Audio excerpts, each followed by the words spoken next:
It's the Odd Drunk Podcast, a very strange podcast. The drunkest show in the world. It's Jackson and Colton talking out of their ass.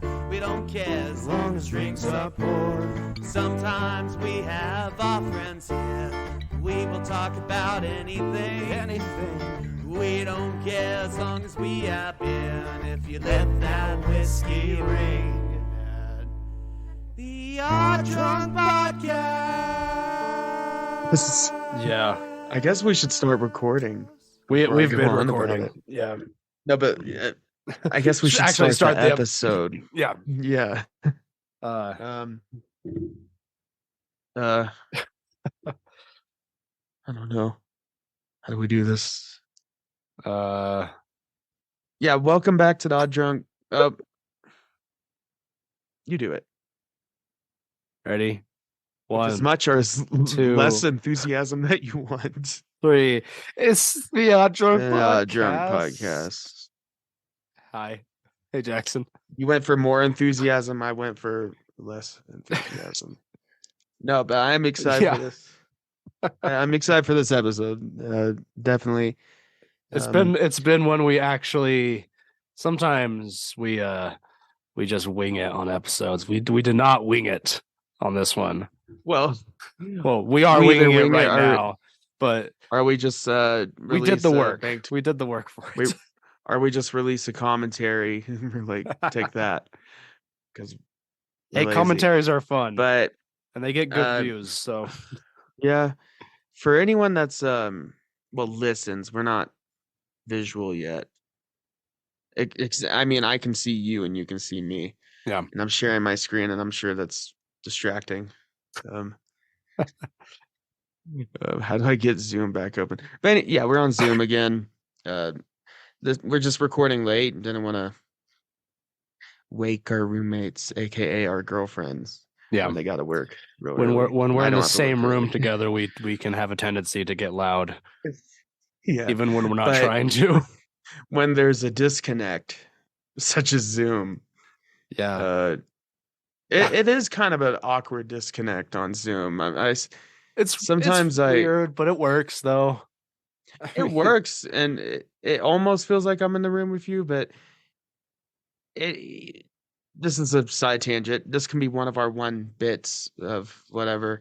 But like Zoom, even when I like in Zoom classes, and I'm sure everyone that's gone to our high school, or I think they even do in middle school, especially during COVID. Yeah. But like in Zoom classes, there was always that disconnect that you would either cut someone off or someone wouldn't know when to speak.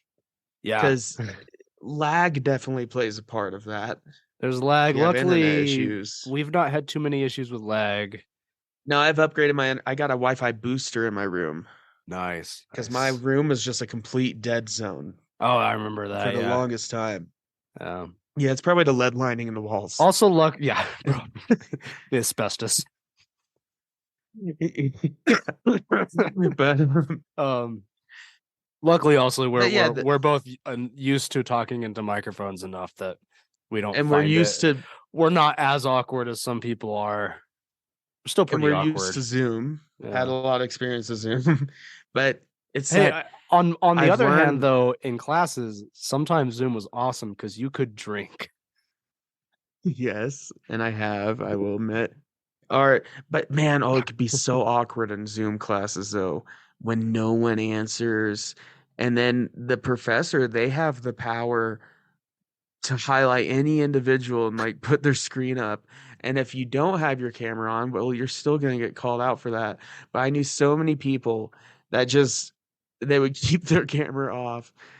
And no matter what, I mean, the professor only could do so much. Yeah. Well, I remember one of my professors, Dr. Fry, was fun on Zoom because he's very old school. I bet he hated it. Like very old school, like he prefers a chalkboard over a whiteboard. Oh, I remember. Yeah, I had some of his classes. And and on Zoom, he would try to do stuff like, okay, we're gonna split off into groups, and he would put us into little groups, and he would to talk about the reading, and it would automatically, the Zoom would put us into groups of 3 or 4 students, and it would jump into the group. And I remember at least in the lower level classes, it was So funny what did you because think of the reading?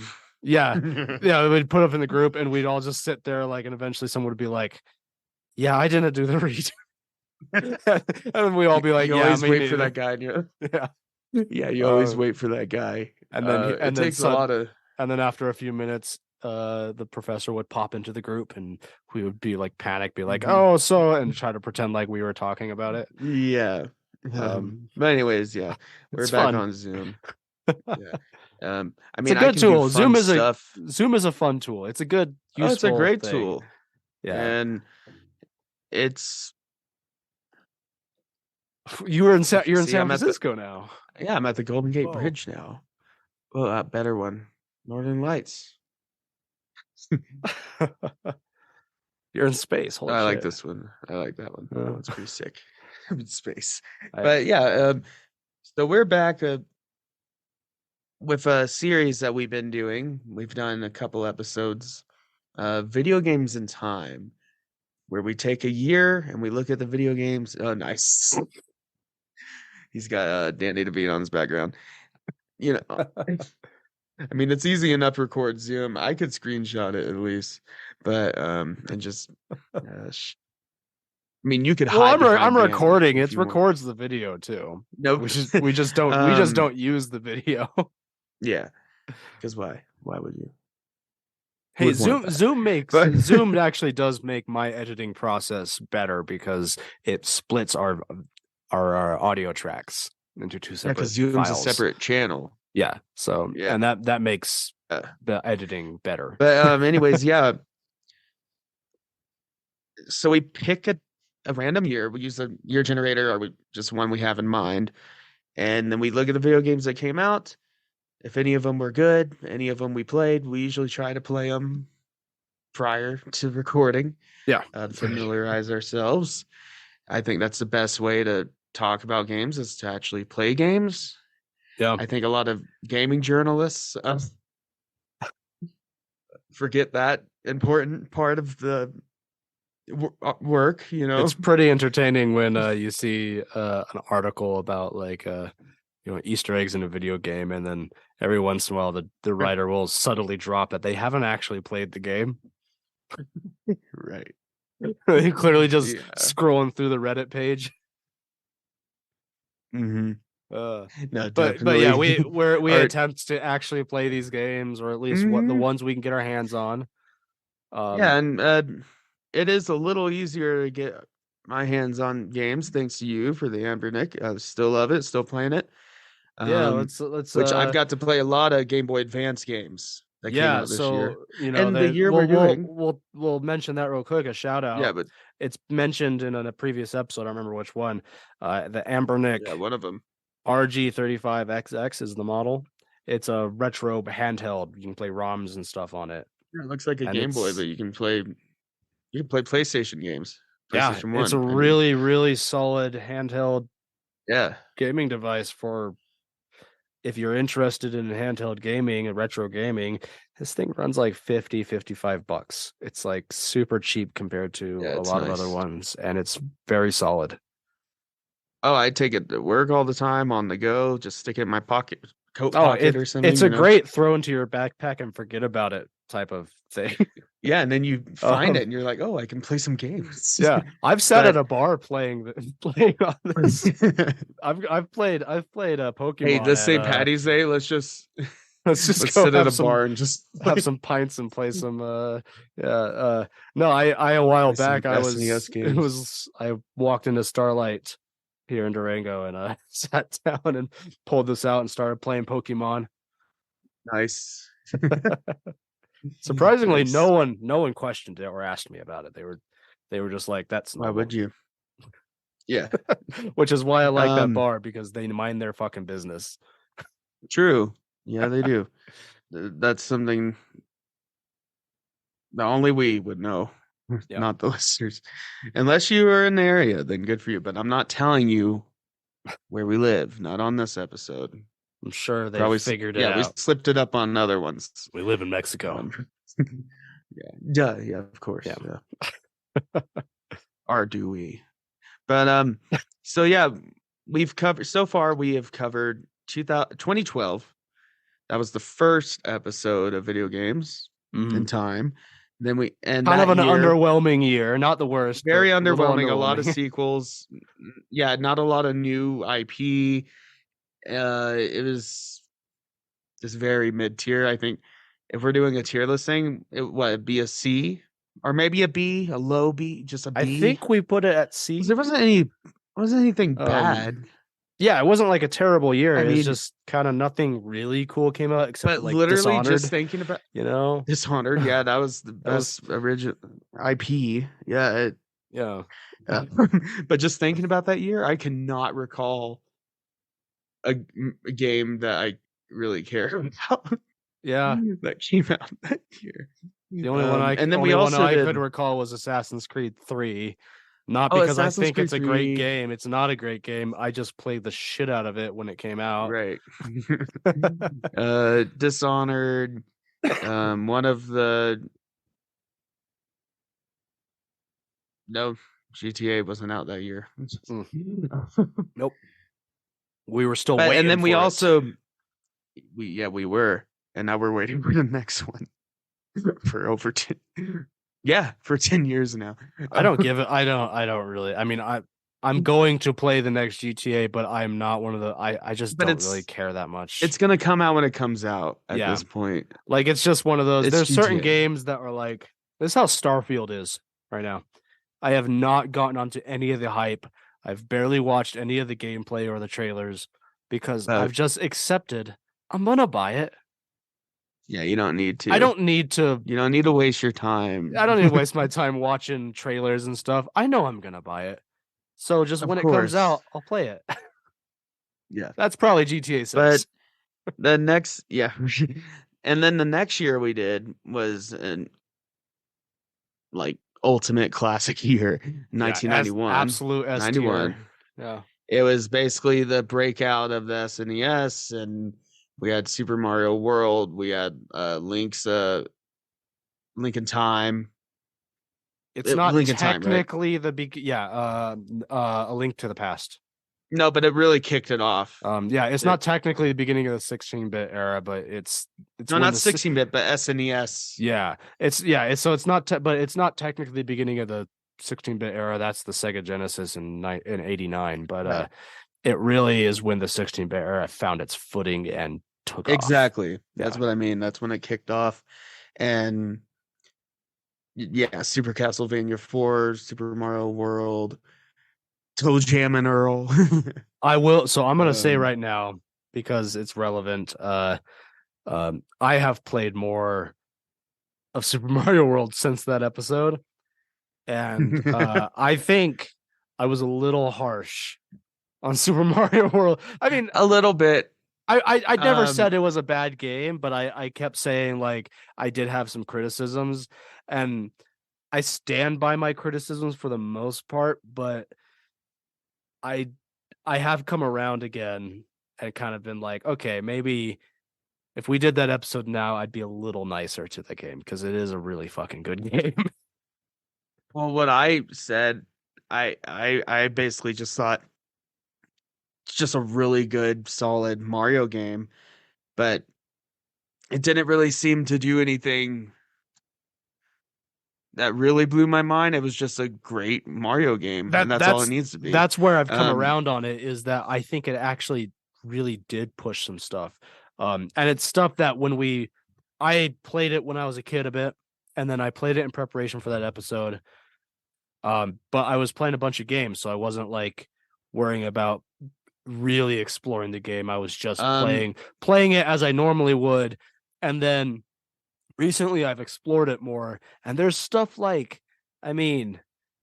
there's a built-in difficulty system into the game where you can choose to not do a certain, those levels where you hit the button and it makes certain, you can choose to not do that if you want a more challenging experience. Like stuff like that was kind of groundbreaking at the time. It was but before I get drawn and quartered by anybody on the internet or Reddit, Yes, Sonic the Hedgehog came out. Street Fighter 2, Super Castlevania 4, Streets of Rage, Turtles in Time, which I love. Great. Yeah, 1991 was a banger year. But for our third year, we're back in the 21st century, and we got 2002. Yeah. We neither of us picked that out. That was used a a random year generator. We used Or number generator. And whatever, I think it's a perfect year because it really means we're covering 91, 2002, 2012. We're covering three different decades there. That's a really great spread. But also it turns out and also is kind of a interestingly cool enough, year for gaming. It honestly was. And another interesting thing about this year, as it goes for this series, it's just like 91 and 2012, it's at the early stages of that decade, of that era. Yeah. It's another kind of turning point. It's also an era generations and so, as a kid and a teenager, I got into the SNES era, but this 2002 is getting the era of the games that we actually grew up with. Yes. No, these are games I played. That's fun at for the us. time. Now, I will say not all of these I played right when they came out or anything, but within the same couple years that it came out. And there's a few of these that I did play as a kid, but not until closer to like 2006 or 7. But either way, they are all games I played as a kid. There's a couple here that I did not play. There's quite a few here that I did not play until the last couple months, and found ways I'm to like, play holy shit! There's a couple here that I had the system for when it came out, and I didn't play the game, and I'm like, holy shit, I was missing out. We'll get to that. I think there's a big elephant in the room. Really get into that, we have a couple segments here that we got to do. Oh yeah, so before we get into this, what are you drinking, Colton? I'm drinking a margarita. I don't know what type of tequila it is. So it's been a long day. I was at work. I'm recording pretty much. I got home from work and then made a drink and jumped on Zoom. Yeah, you did. I took home some tequila shooters and some Grand Gala, which is the orange liqueur. It's ambiguous tequila. And a lime. And oh no, I remember Camarina tequila. Schrodinger's tequila. Camarina. No, but it is there. I was saying I didn't know because I threw away the shooters while I was making the drink and didn't think to keep one of the bottles with me to talk about it. Camarina. You don't just carry empty shooters on you? No. Camarina tequila. It's I'm not a tequila guy. I generally don't like it unless it's in a mixed drink. But for the price, it's a very decent tequila. So I made a little margarita. And if I get bored of that or I finish it, I have a little box wine. Nice. That is a little box wine. It is like a little carton of milk. It's 500 milliliters. It's a little box wine. I work at a liquor store, so I just kind of bring home things. That's always nice. Yeah. Sometimes when I have about 4 or 5 shooters of whiskey just on my desk here that I have not opened because I have a tendency to just bring home shooters. They're ready. Because I'm like leaving. I'm like, fuck it, I'll just bring home a shooter. And then I don't drink them necessarily.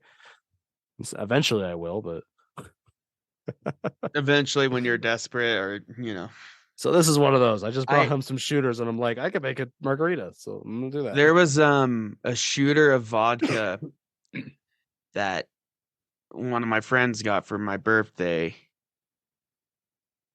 Not my last birthday, the birthday before that. I got it. I got the present, the shooter, and then I stuffed it into my sock drawer. basically so I could forget about it and then happen upon it later on. Well, a year later, I happened upon it and I drank it. And it was Nice. bad. I forget what oh, you're screen sharing now. Ooh. Camarina tequila. That's what I'm drinking. Oh, nice. Yeah, it's decent. I am drinking, but tonight I'm drinking same thing I had last episode. Actually, I didn't go out and buy anything else. Trying to spend money on other things and save, Right. but Understandable. got more right? of a cane rock spice rum, Yeah. which I'm really enjoying. I mean, I just drink on the rocks, perfect, and also some Coors Banquet for a good measure. Classic. I love Coors Banquet. I've become very fond recently because of our Twilight commentaries of Rainier, though. Yeah, it's not bad, not bad at all.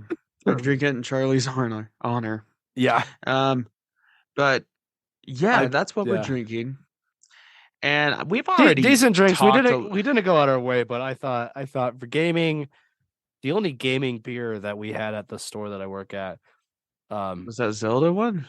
well, we had the Zelda one and the Mario themed one from Level Brewing, but we've had both of those on the show before for the previous gaming episodes. Mm-hmm. So I thought, the only other gaming drink we had was Estus Flask for Dark Souls. Right. So I thought my thought process was if there's no beer that's really in theme, I'll just what's in theme for a gamer? A really hastily put together margarita in a not margarita glass. If I wanted to make a gaming drink, I would get some Mountain Dew and put a shot of rum in it. Spice rum and Mountain Dew. Oh my god. We sell ultimate gamer drink. We sell at our liquor store. They become really popular and they sound disgusting. I've not tried them. Monster makes an alcoholic. I haven't had. That sounds awful, but I will say people love them though.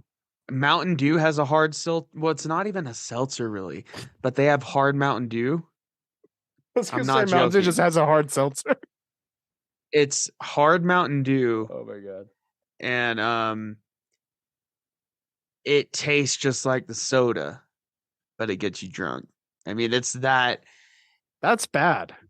On one hand, that should not exist. It tastes good. It tastes like they have the watermelon one, and it tastes just like the Major Melon Mountain Dew. That's the best flavor. The cherry one, that tastes like crap, but the watermelon's good. And it's got enough bite to it where you do know you're drinking a hard drink, but not so much once you get the first down. It just feels like you're drinking soda. I mean, that could legitimately be dangerous. Really bad combination. I don't mean just for like people like you and me, but although I hate Mountain Dew, I used to like it when I was in middle school, but Mountain Dew or die. I can't fucking do it anymore. Do it. I got 0 Mountain Dew. But like legit, like if you had someone in some states where you can buy stuff like that at a gas station. Say you had someone who is sober, they don't drink at all, and they buy that not realizing it's alcoholic. And then they can't read. And then they drink it. And I'm more worried. Well, no, legit. Like I've actually heard stories of that, of like these like energy drinks, these like alcoholic drinks, like Four Locos, that taste like an energy drink and they look like an energy drink. True. And I've actually seen stuff online about like someone drank one who was sober, not realizing it even had alcohol in it, and then went and drove around. And it's like, yeah, it's an accident, and they were fine, but it was like, well, potentially, what if they got pulled over speeding, and then the cop was like, "You've been drinking." You know that. Well, that's why you have to read the label. Yeah.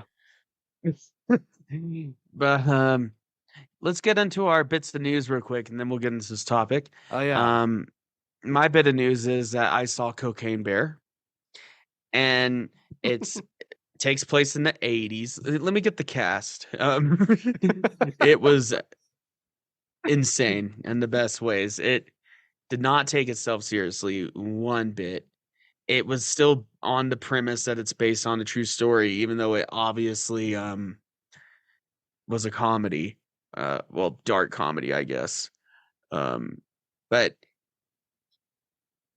it's in the 1980s. It's about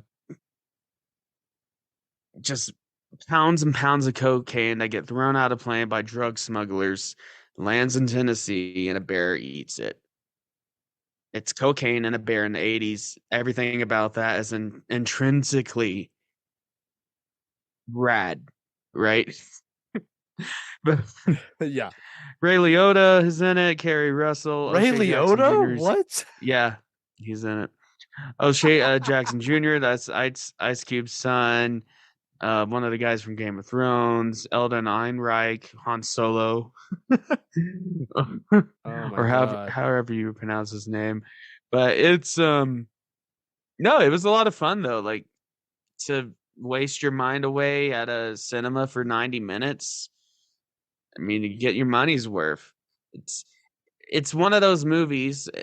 It kind of reminds me of like the Anaconda movies, or like We're gonna talk about Ray Liotta later. those cheap B movies where it's just like, oh, Mega Gator or whatever. Yeah. It's just a movie trying to be a movie. It's not trying to be art. It is what it is. Okay. It's Cocaine Bear. Sometimes that's I saw something online recently where some guy complained like, oh, you know why people don't go to movies anymore because of all this crap that's coming out. And someone responded, like an older guy responded to it going, do you really think that people used to go to movies because the movies were better? Like, no, they went to movies because it was cheap. And you go get some popcorn and to be entertained. Yeah. He's like, we didn't give a shit if it was a good movie or not. Sit on your ass for 90 minutes and be entertained. And I appreciate just a 90-minute straight to the point film. Also, my other bit of news, this is also film related. I saw Puss in Boots: The Last Wish. How was that? It actually looks kind of cool. It's legitimately one of the best animated movies I've seen. I mean, it's on par with Spider-Verse. Wow, kind of saying a lot because the previous Puss in Boots movie that they did was kind of crap, and it was just in that weird, awkward, uncanny animation that Shrek was. Like more realistic at that point, but it was still that capturing weird that animation. Yeah. No, but nice. Puss in Boots: The Last Wish. I mean, Antonio Banderas came back for it. Salma Hayek. I love John Mulaney is John Mulaney's little Jack Horner. Nice. He's a horrible person in the movie. But the main villain is Death. Mm-hmm.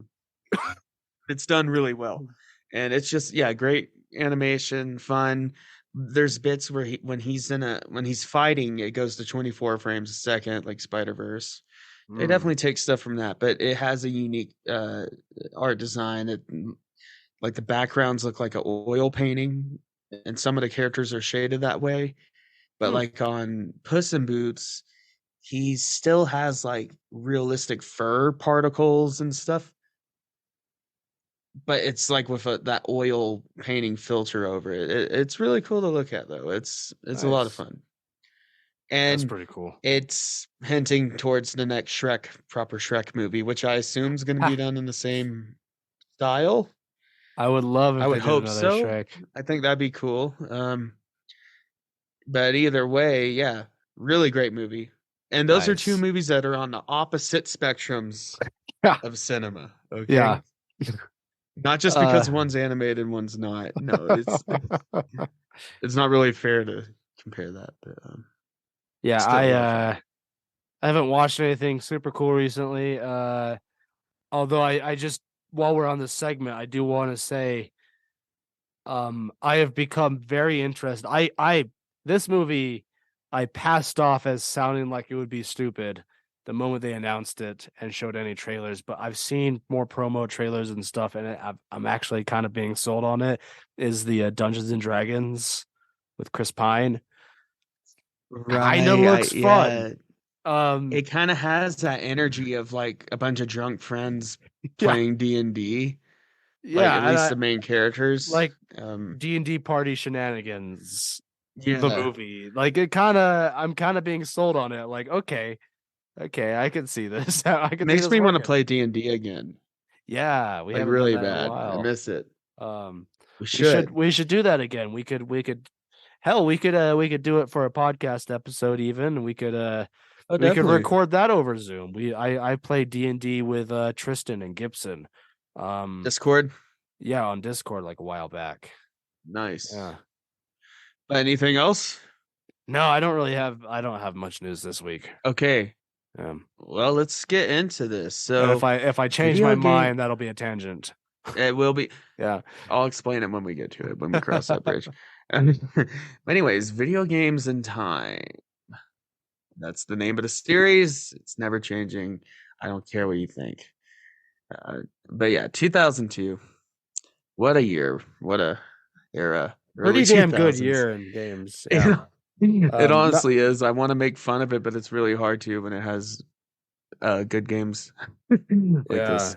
But so some of the standout. So this, before we get into the games that release, just a little precursor. So this is just coming out. This is in a in between phase, essentially, between like the N64 era, PS1 era, and going into PlayStation 2 era. Yeah. And like the PlayStation 2 is out, but the PS1 has not been phased out yet.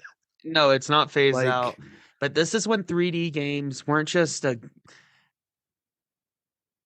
3D games were not just a special thing anymore. It was evolving to the point where most games were either 3D or a retro callback with, like Game Boy Advance. But yeah. And we'll get into in which Game Boy Advance is kind of, I know it's 32 bits, right? Or is it 64? It is a 32-bit console. 32, but in practice it's a 16-bit. Yeah, in practice. But because there's more going on with its we'll get into the GBA. It's an important But the GBA is yeah. huge, very important system. Well, portable system. I had it. It was amazing. I had it too. I had it in 2001 when it came out for Christmas. Nice. Yeah, that was. And then I eventually went to the Game Boy SD or whatever it was, which still played advanced games. I had that. Well, the Game Boy SD is a Game Boy Advance. It was the next. It just just the flip up.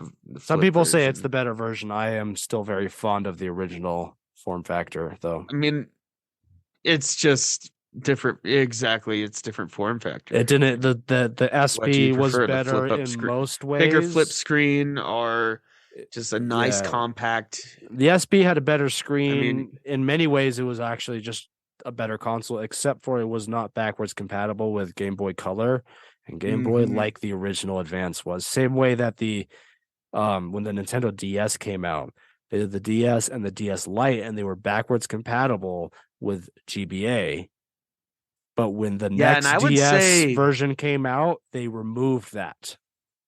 I would argue that the Game Boy Advance is more important for portable gaming systems than the Game Boy was.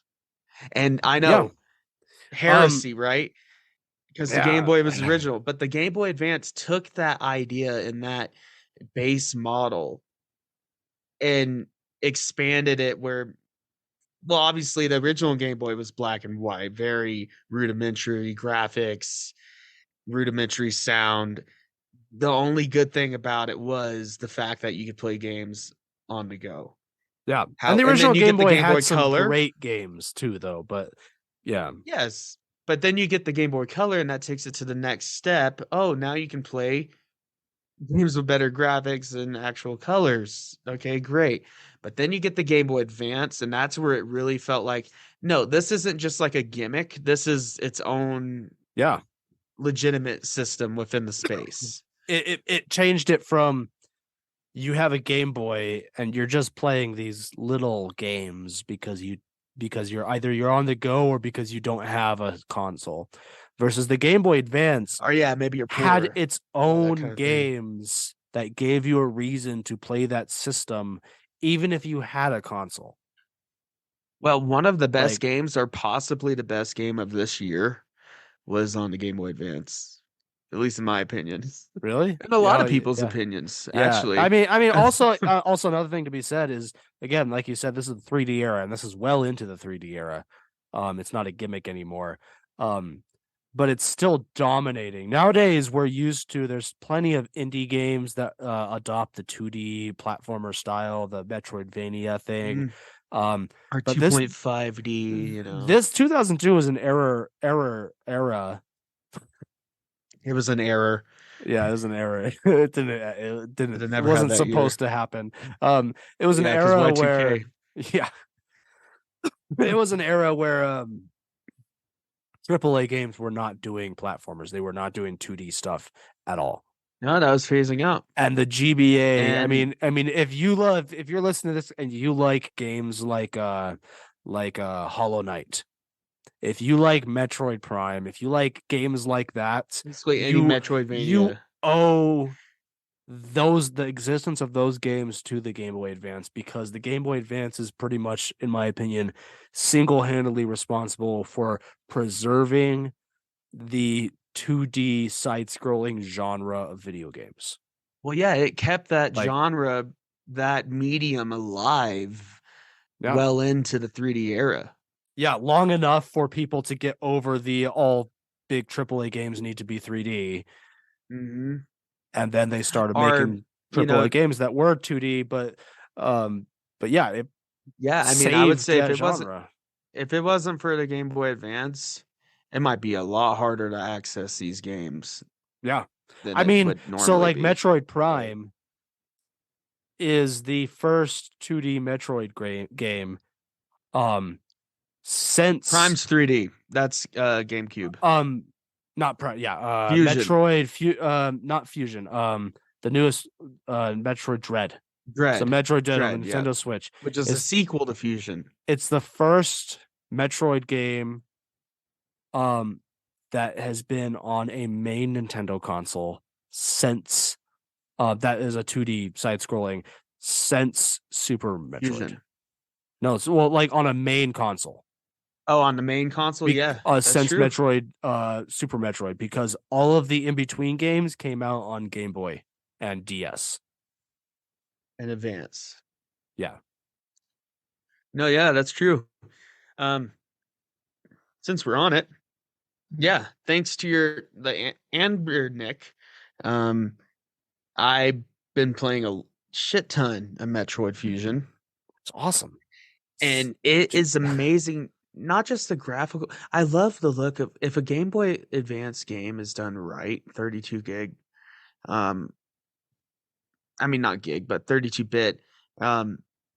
It can have such smooth, beautiful sprites and pixel art. Oh yeah, it's just so smooth. And it's crazy Fusion, that I've been going. We're going back to these old games, and Metroid Fusion is a perfect example. It feels so ahead of its time, just in gameplay and if this game were to come out as an indie game now, it would not feel dated, both visually and gameplay wise. I'm just like visually, it looks like something an indie developer would come out with.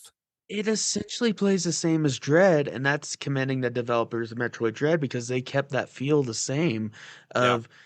Metroid Fusion was basically the height of classic Metroid, that style, Metroidvania 2D, and it was the peak of that. Now, there is another Metroid game that came out on the GBA. I'm gonna look it up right now.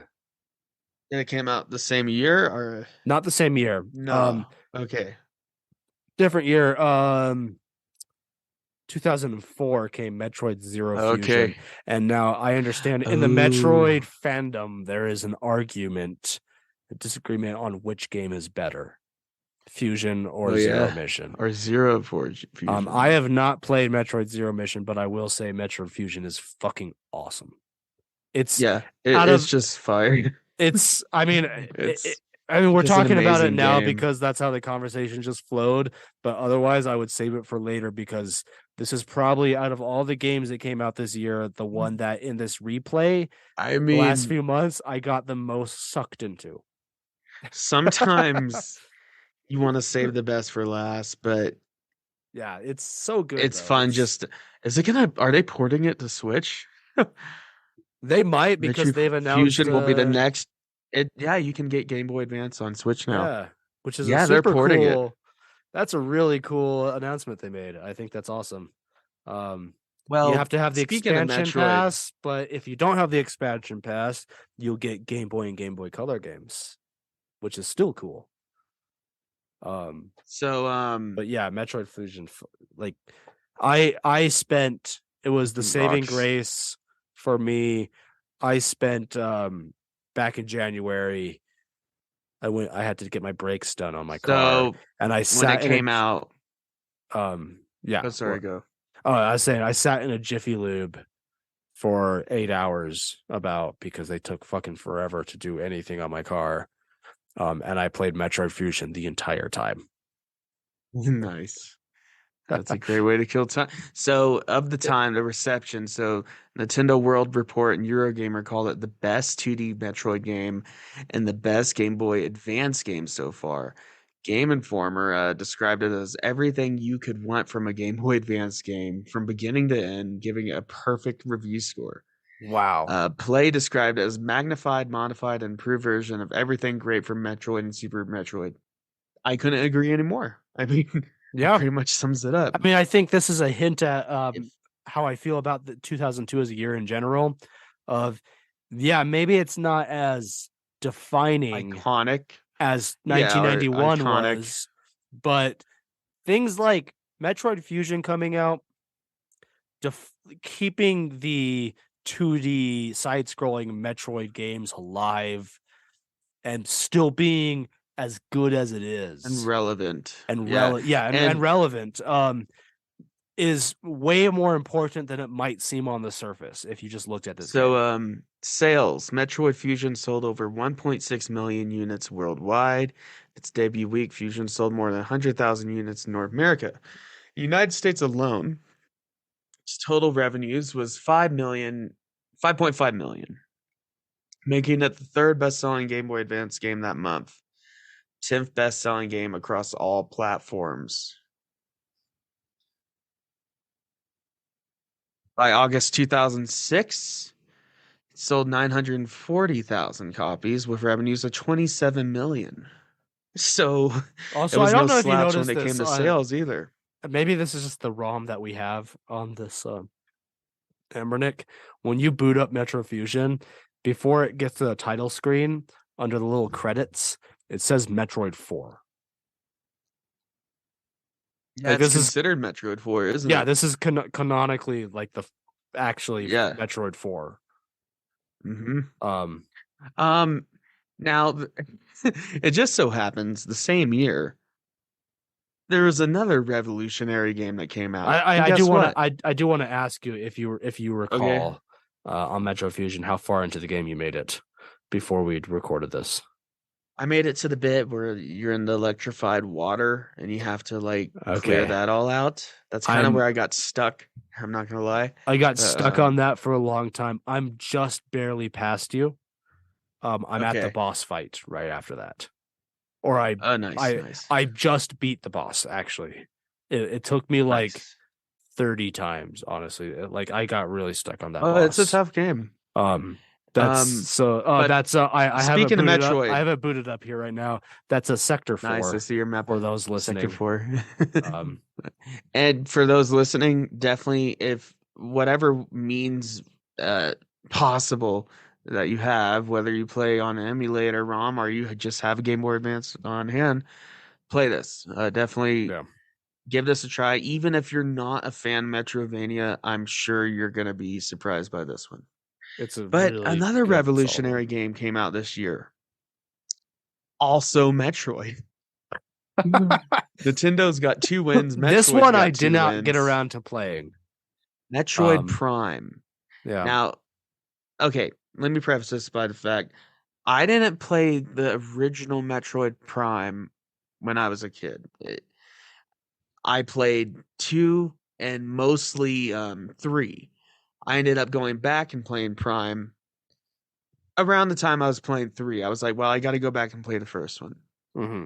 However, the kid in me has been awakened once again because during Nintendo Direct, Nintendo just dropped, "Oh, we're releasing Metroid Prime Remastered, by the way, and it's out now Yeah, that was on the such a eStore." fucking wild What a mic drop! drop. That yeah, my fucking mic drop. Like, Everyone, I follow these directs and the kind of the fandom around it a bit. And everyone was like, "Oh, this Nintendo Direct is kind of gonna be." There's some rumors about maybe might be Metroid mid, Prime. yeah. They're probably gonna show some Well, I more remember telling you, I Tears of was the like, "Man, Kingdom. what?" Like, I was talking to you, I was like, "Oh, I wonder when they're ever gonna re-release Metroid Prime." yeah, And and then and like then a and then the week fucking later, mic drop, and they start showing the trailer, and everyone's like, "Holy shit!" Like, right, Metroid Prime, that's awesome. And then at the well, end, they go, "And you can download it now." so I didn't even hesitate. I bought it. I downloaded it on the Switch. It plays great. It looks great. It's nice and nice a new shiny coat of fresh paint on Metroid Prime.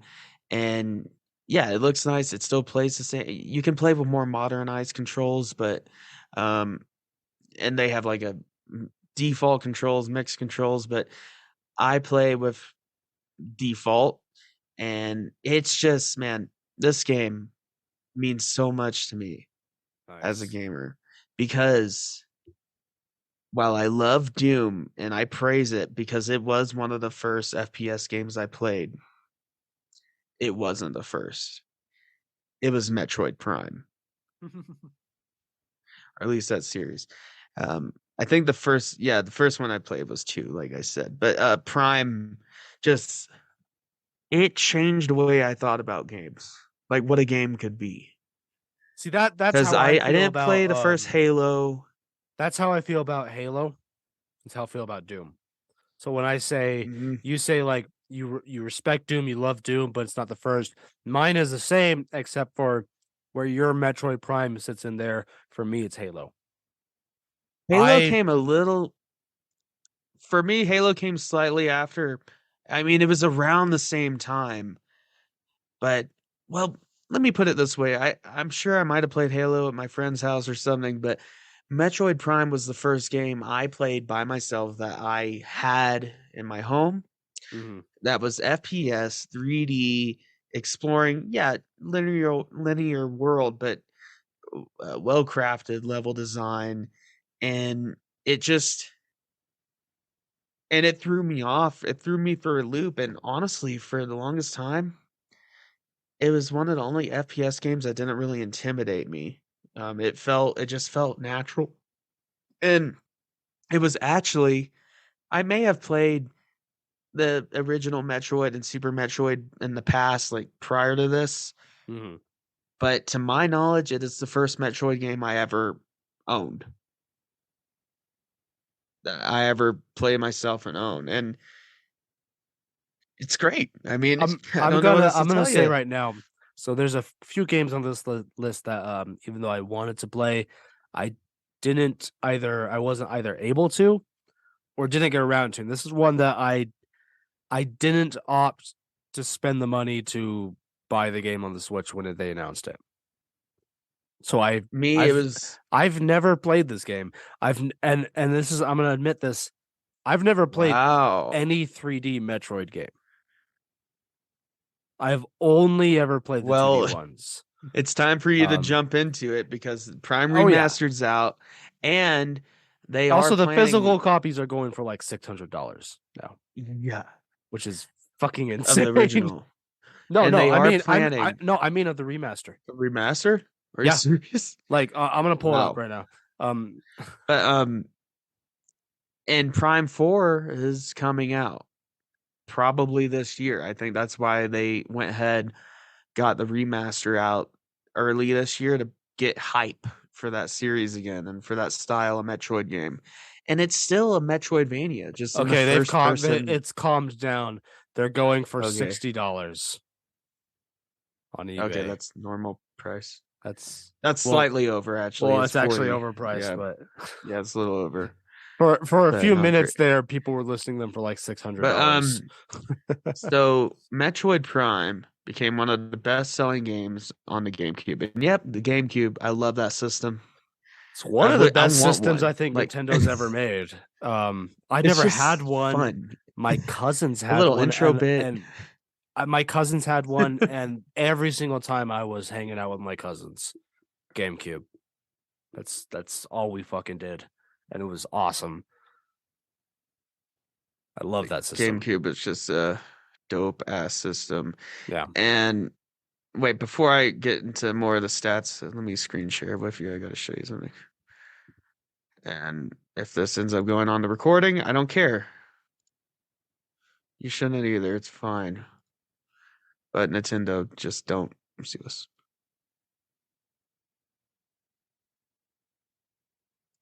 Ugh. It didn't show up in the record. I didn't hear it, but I know I could hear it though. Just by seeing it? Yeah. I thought I was sharing my audio too. Oh, whatever. But no. The audio didn't yeah. share, but I can hear it though. Yeah. There's so many memes, but so yeah, Metroid Prime. Let me get back to its stats here. So yeah, one of the best-selling games on GameCube. That's a no-brainer. Second best-selling game of November 2002 in North America, just behind, and we'll be talking about this one next. Great segue.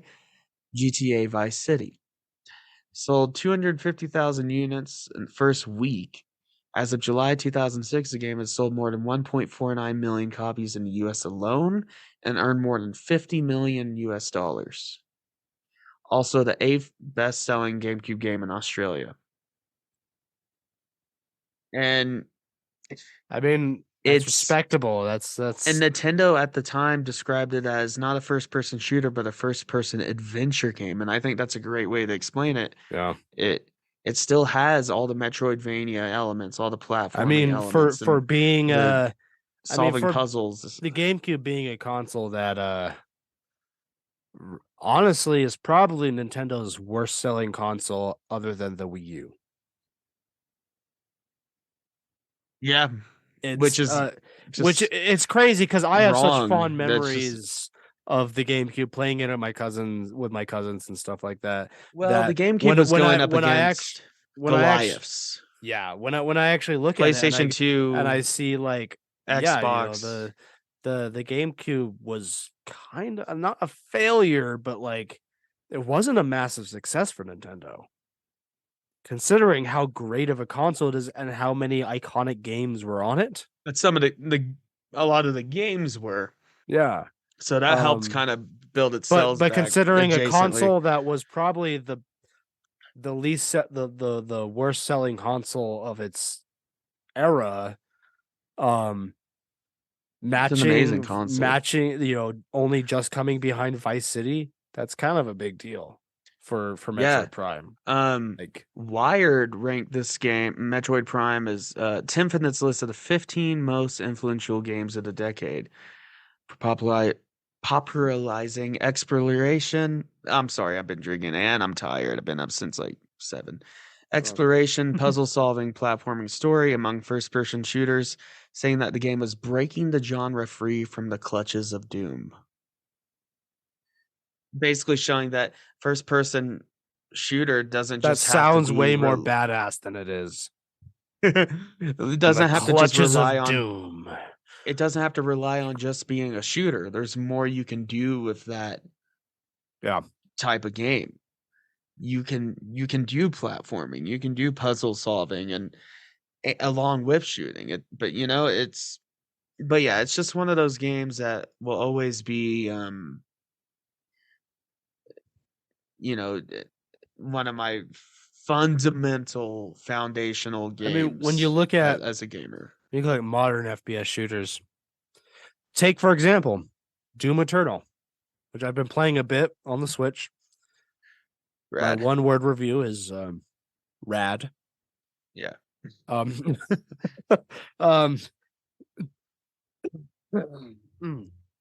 game has platforming and puzzle solving and stuff like that in it.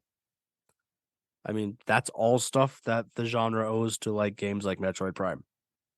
No, exactly. Even though I've not played Metroid Prime, I recognize that. Like, kind of a big deal. You gotta play it. But since we mentioned it, let's talk about the next elephant in the room, Vice City. Yep. Ray Liotta. He was in that, He's wasn't Tommy. he? He's the main character. He's Tommy. Yeah, Yeah. he's Tommy. That's Ray great. Liotta and Danny Trejo's in it. I did not realize that. I don't remember which character Danny Trejo plays. Wow.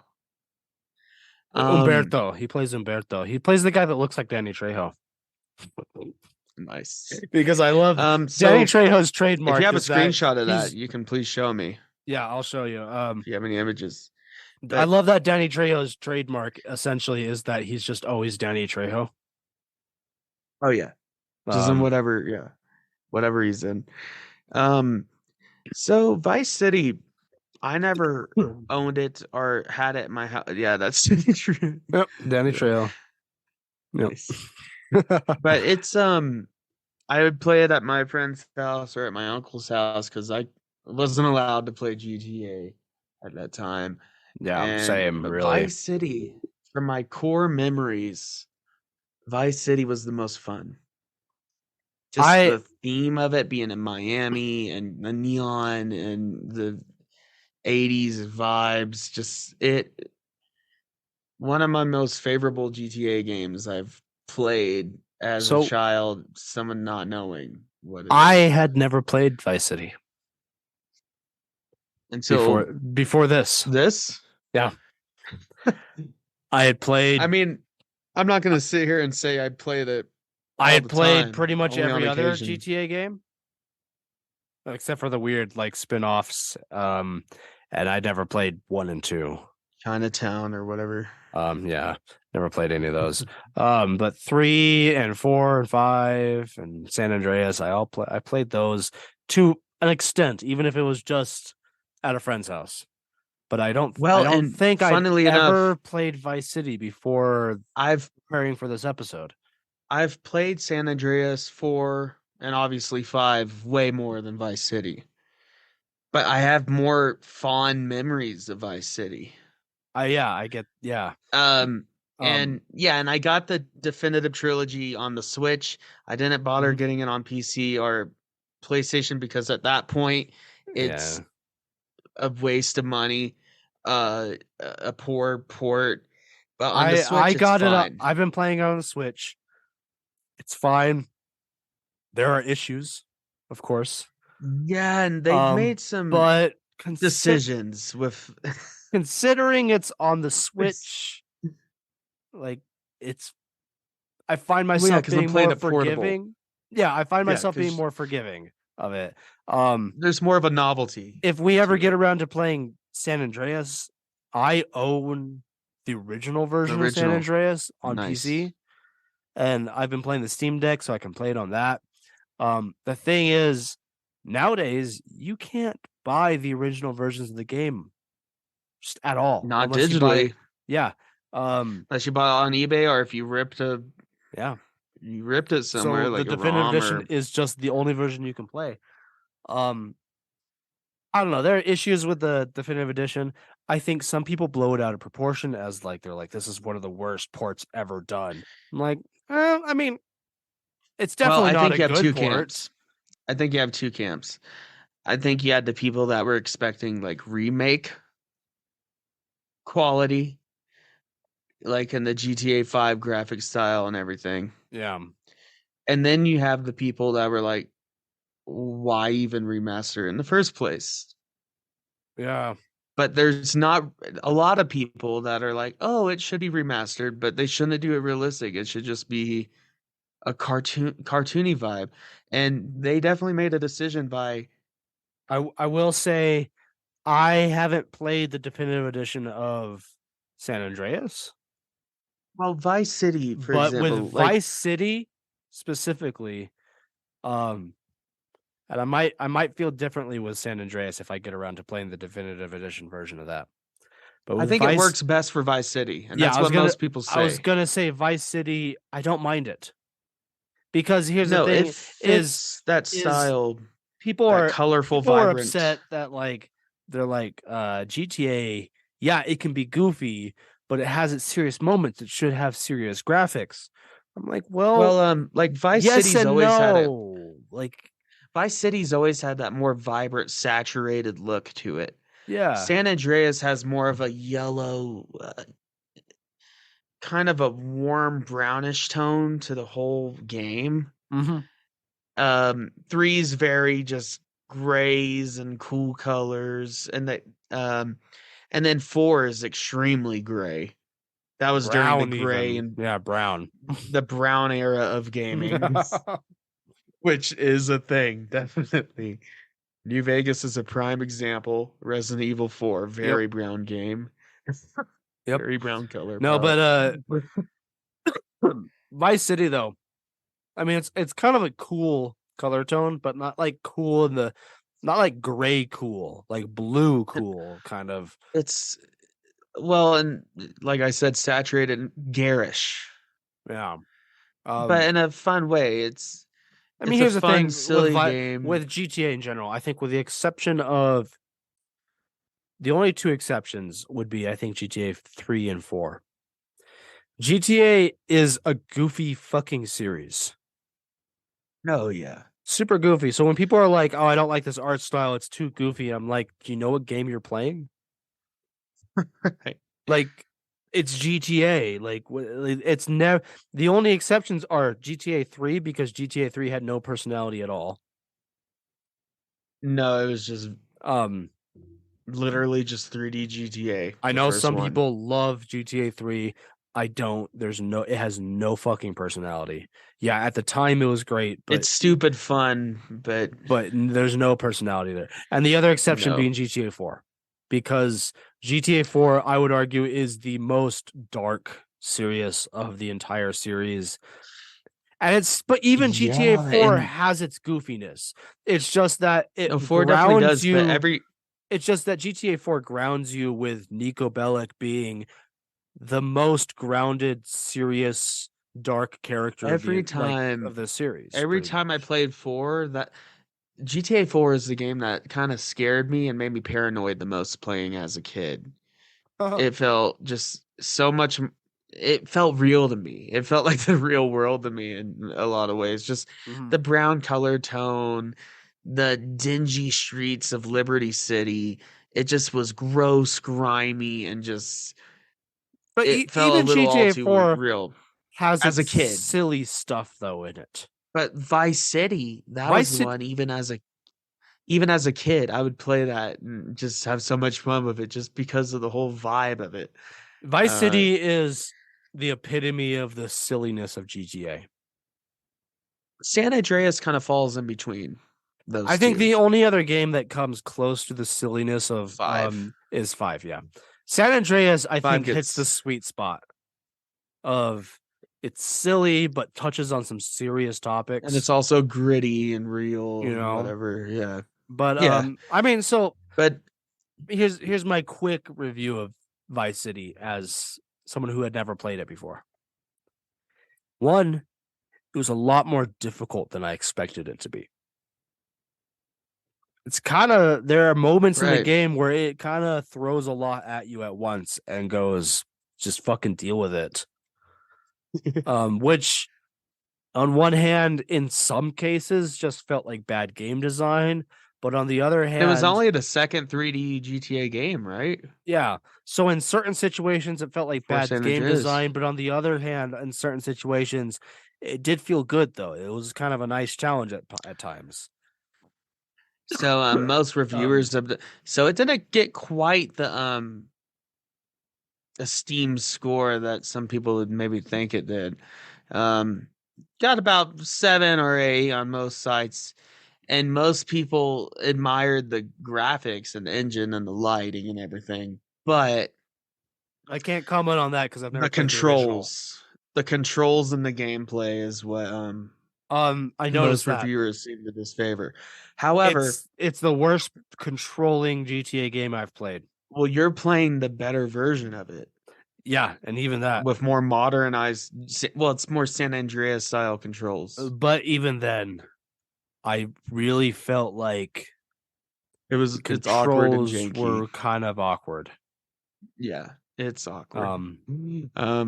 But it was not only at the time the fastest selling game in history in 2002. Wow. It was the highest selling game in 2002. So it sold 1.4 million copies.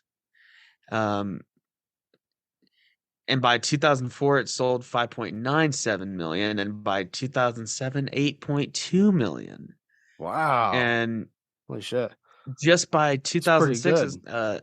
earned more than $300 million in the US alone. Yeah.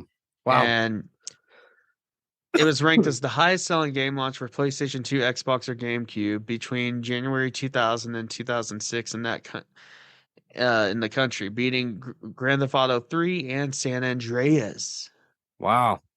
I San mean, Andreas didn't even beat it. So like I said, I found in my review, I found it the difficulty to be not what I expected. And the other big kind of criticism I had of it, which in hindsight, this shouldn't be surprising because whereas you have games like GTA 3, which practically had no story. I mean, there was a story, but the story existed to give you the gameplay. Yeah. And then games like San Andreas, which is my favorite GTA game, having a very, very good story in my opinion. GTA Vice City, I found it, at least at first, a lot more difficult to follow than I expected. It doesn't tell you a lot. No, it kind of just throws you in the world. It just throws you in the world, gives you a little cutscene with here's something to do, and then you go do it, and they give you a little cutscene, and it takes a while for the story for you to kind of come to grasps on what the fuck is even going on. Yeah. And that's it's definitely a nonsense game. It's not the worst criticism ever because I will say in the context of the style of the game, that's not terrible that it does it that way. It's just like it was jarring for me reasonable. Coming from San Andreas, which is the next game. So my context for GTA was either 3, where there's hardly a story at all. I mean, I know there is a story in GTA 3, but again, it serves to give you gameplay. That's it. Yep. And then coming from San Andreas, where there's a more in-depth story, I was expecting something more towards San Andreas when in reality it's more towards 3 in its storytelling. Yeah, no, it still feels more like that. Maybe that was just my expectations. I was expecting something a little bit more cohesive from the reputation that the game had. And no, it's a mess around, blow stuff up kind of GTA. It still very much feels in the same kind of, at least attitude and style as the top-down GTA. Yeah.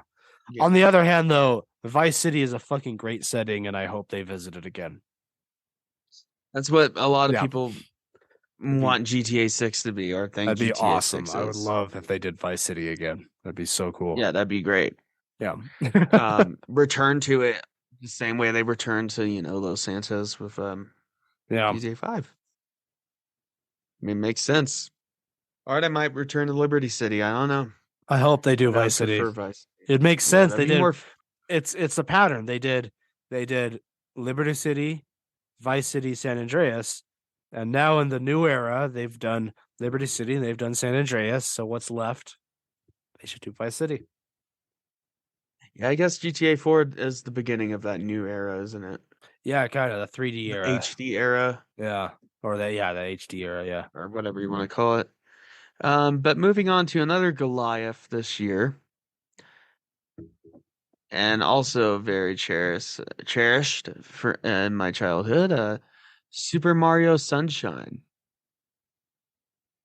Yeah. Did you ever play this one? Nope. Okay. Well, no. What blows my mind about this, it's only the second official 3D Mario game. Yeah. First being 64. Yeah, there was like Mario Tennis and golf or whatever, but this was the first proper Mario title, a 3D Mario title since 64. And yeah, it introduces the water gun thing. You fill up stuff, you suck up the water. There's a lot of swimming elements, and it was groundbreaking in that aspect for its swimming water levels and all that. And it's just a really fun. It's just the perfect kind of Mario game. It's just it has a fun island theme. It's pretty straightforward with its story, as most Mario is. Bowser, he kidnaps Peach and the gang when they're on vacation, and but it's just so fun and delightful. I mean, honestly, it's just a giddy little game. It gets me giddy thinking about it. I played it a ton when it came out at my friend's house, and then I ended up getting it myself. And yeah, it's just a happy little Mario game that happened to be revolutionary, and it gave us the Mario design that we have now. Yeah. The 64 started that, but it was very polygonal, and you could hardly you can see how it comes into the 3D Mario that we have now, but Sunshine was what officially gave us that look, that defining look.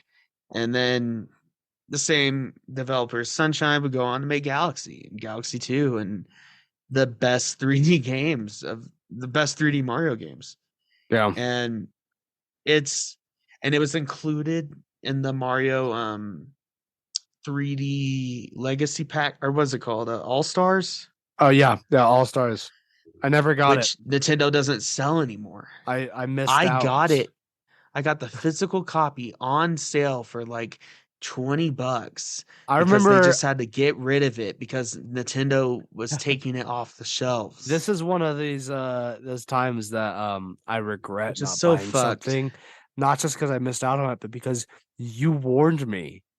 I remember you said, "Hey, they're not going to be selling this anymore. It's on sale at Walmart. You should grab one." And I didn't. And looking back, I'm like, fucking idiot, Colton. Like, you should have listened to Jackson. Jackson knows about these things.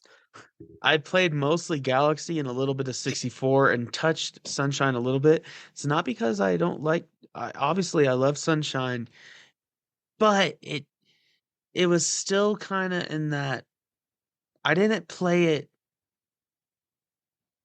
It didn't hit me as hard as Galaxy did. Let's just put it that way. Galaxy was really good.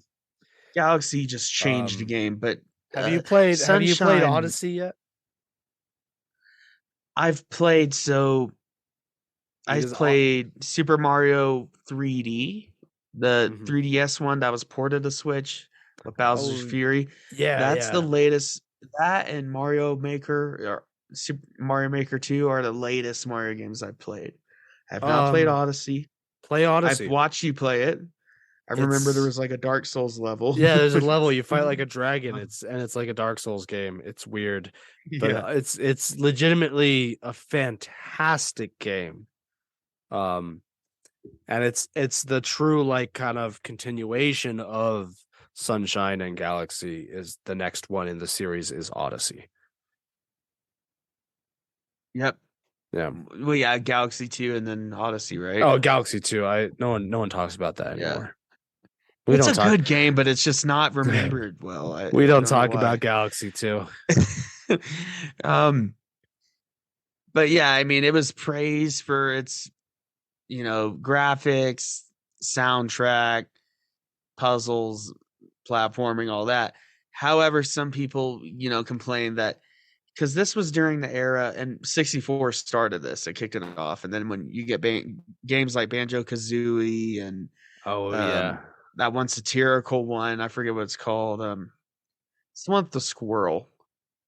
Conquer. Conquer, yeah. Conquer's Bedford, which I want to play. Yeah. I've never played it. I just know it. It was that era of 3D platformers. Conquer's Bad Fur Day. Yeah. Bad Fur Day, yeah. But where you collect items to get to the next level. You have to collect a certain amount of stars or sunshine bullets, and yeah, this continue that, and most of the Mario games continue that in some fashion, even today. The collection aspect. But I don't think that really brings it down that much. It's just that kind of game. I mean, that's just the genre. I mean, it's the genre that Mario 64 created, for crying out loud. Like, you can't be upset at a Mario game for being a Mario game. Yeah. I just looked up Conker's Bad Fur Day, and this is like the first thing that came up is these NSFW it's blurred out. Statuette models of the zoom blurred some out? of these characters. Of course. Yeah, it's weird. Yeah, I got some NSFW stuff coming up too myself, but don't worry about it. But so as far as sales go, it surpassed Grand Theft Auto 3. It sold more than 400,000 copies in Japan in 4 days. Sold 350,000 copies in the first 10 days of the US, which ended up making by 2006 85 million in the United States alone. I think I went through I mean, Mario sells so well, and I think I went through a period in like high school where I just thought Mario wasn't cool. I'm too cool for Mario. Better than Mario. Yeah, Mario's for old game, either children or old gamers, boomer gamers. Yeah. And I've come back around and come to the realization, no, Mario games are the best games. Oh, here's another fun fact. First 3D Super Mario game with the ability to ride Yoshi. Oh, wow. And yeah, the introduction of Flood, which has been featured as a part of Mario's moveset in Super Smash Bros. Nice. Water gun backpack. I love Yoshi. Oh yeah. There's some great do you ever call Roshi Yoshi? Yeah, it rhymes with it sometimes. Yeah. I don't know. So then moving on, another big Goliath, and this one is a little bit one I don't have as much personal experience with. I've been playing it a little bit. It's part of one of our favorite gaming series of all time. Ooh. It just works. I think I know what you're gonna say here. Morrowind.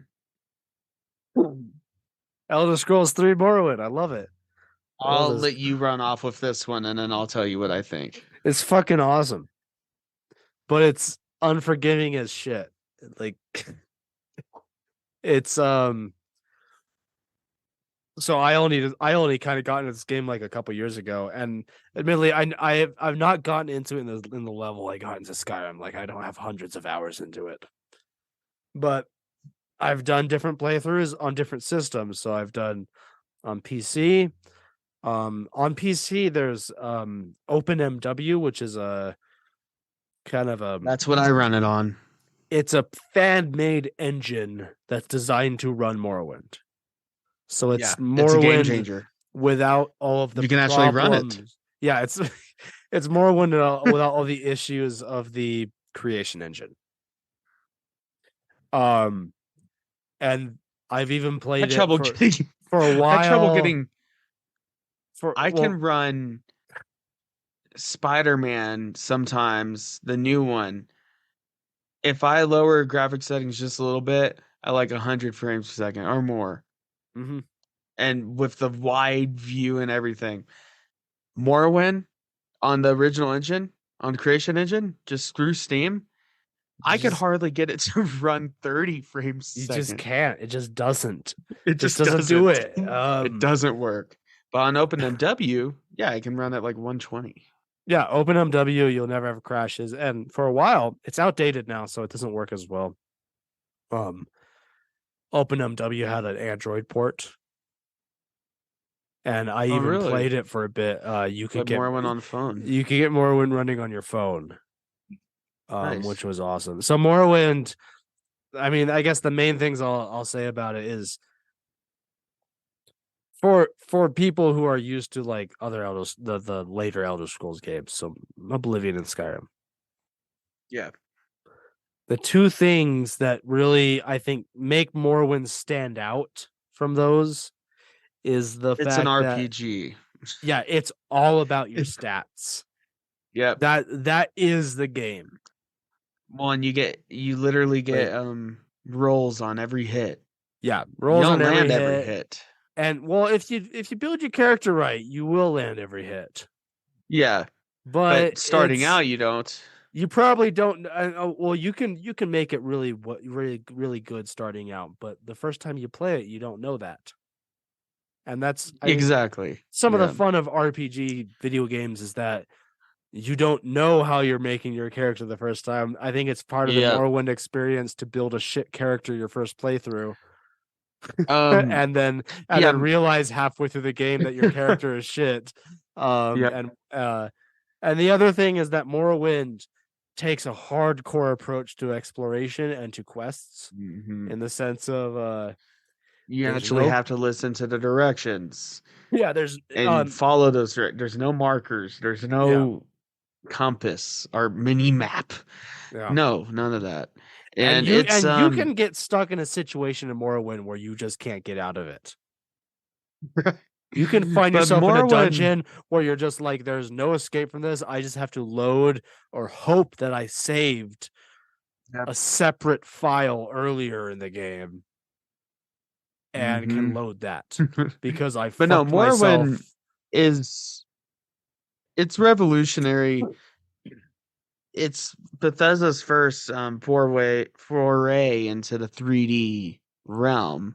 Jackson, it's our boy Todd's first Bethesda game. Todd's first Bethesda game. It's the first time that he was the producer on a Bethesda game. I will say, I actually prefer Daggerfall.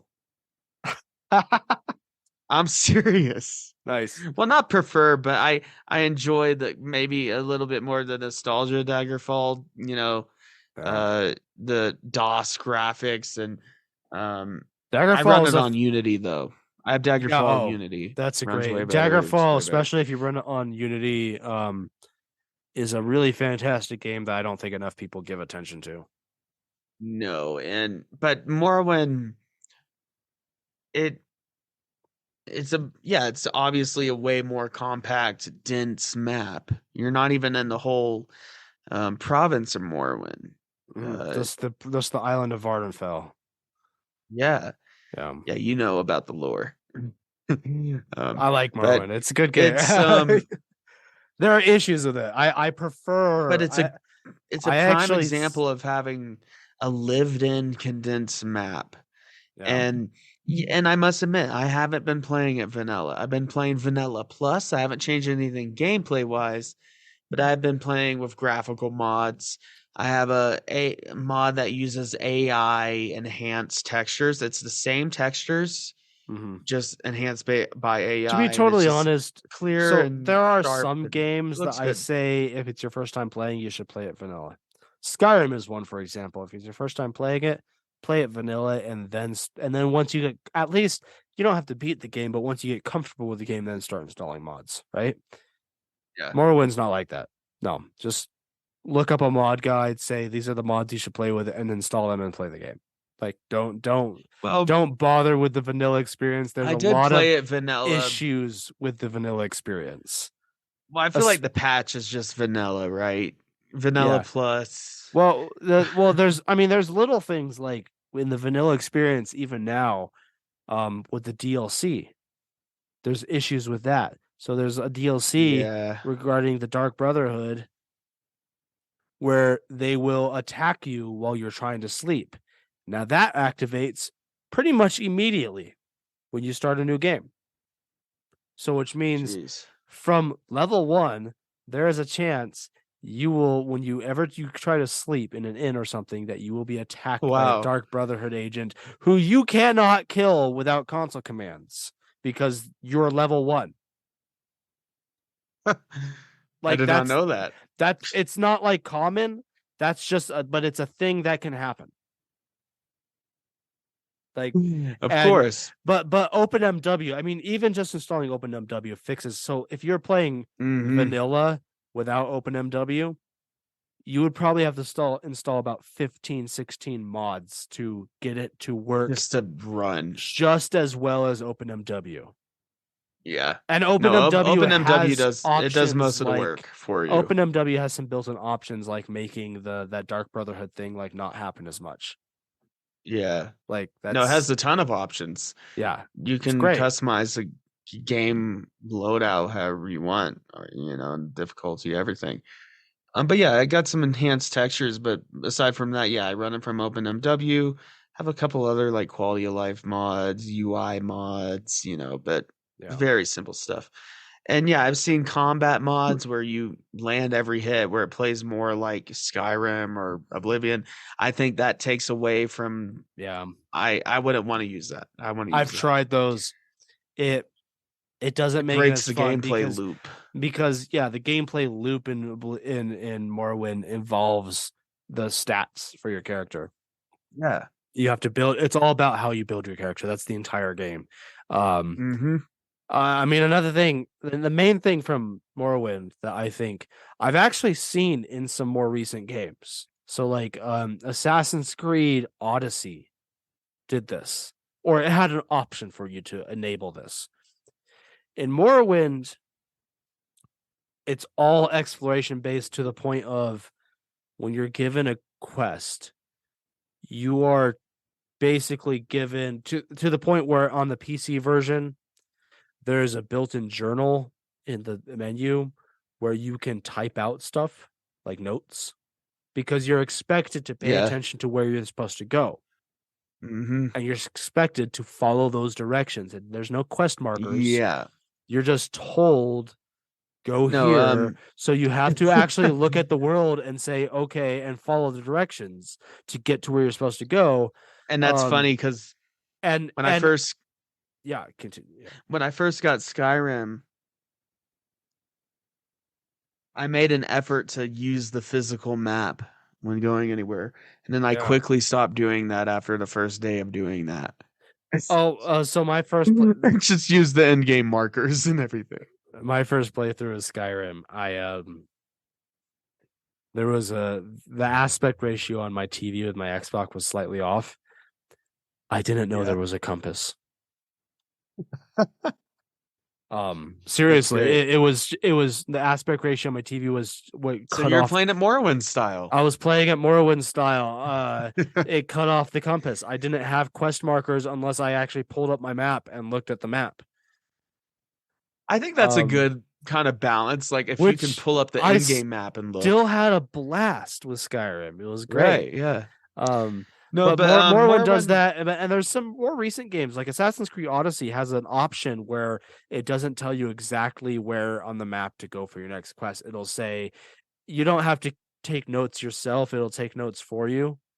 So it's not as extreme as Morrowind, but it'll be like if you enable that option, it'll be like, oh, instead of just having a quest marker, it'll just say, oh, you have to talk to this person on this island. So you go to the island, and it's just like, they're near the temple.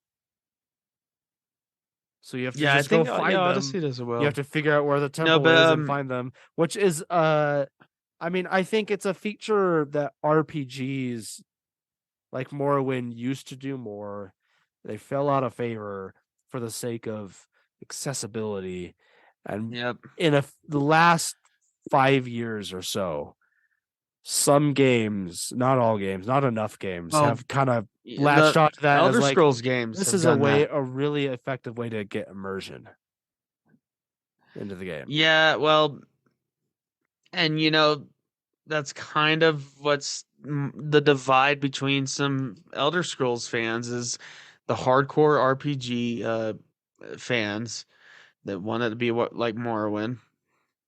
And then you have the not all casual, but the more modern fans that like the quality of life features and the accessibility, because some people don't have time to you can figure out where the fuck to go. You can have it in between. And again, I hate to be praising Assassin's Creed in an RPG video like topic. It feels weird. It feels really weird. But The Odyssey did it well, bastardization where of it gives you the option RPGs. at the beginning when you start the game in Assassin's Creed Odyssey. It says, "Do you want this feature?" And if you say no, Yeah, it'll just give you quest markers like Skyrim. yeah. But But if if you you, say yeah, she'll get that yes, feature. it's not as hardcore as Morrowind. It'll say like it's a little bit more specific on where you should go. It gives you more direction, but it still forces you to figure it out a little bit. Where it says, Yeah. where Morrowind will just be like you have to just look at the NPC's dialogue and follow their actual directions. Odyssey will be Mm-hmm. like in your quest markers, it'll say, "Oh, it's on this island. It's near the Temple of Zeus." And the Yeah. NPC is named this. It doesn't make it. It's not difficult to figure it out, but it's kind No. of a decent in between. But Morrowind, though, aside from its hardcore RPG elements, it's just a charming little game. I love the It's great. world.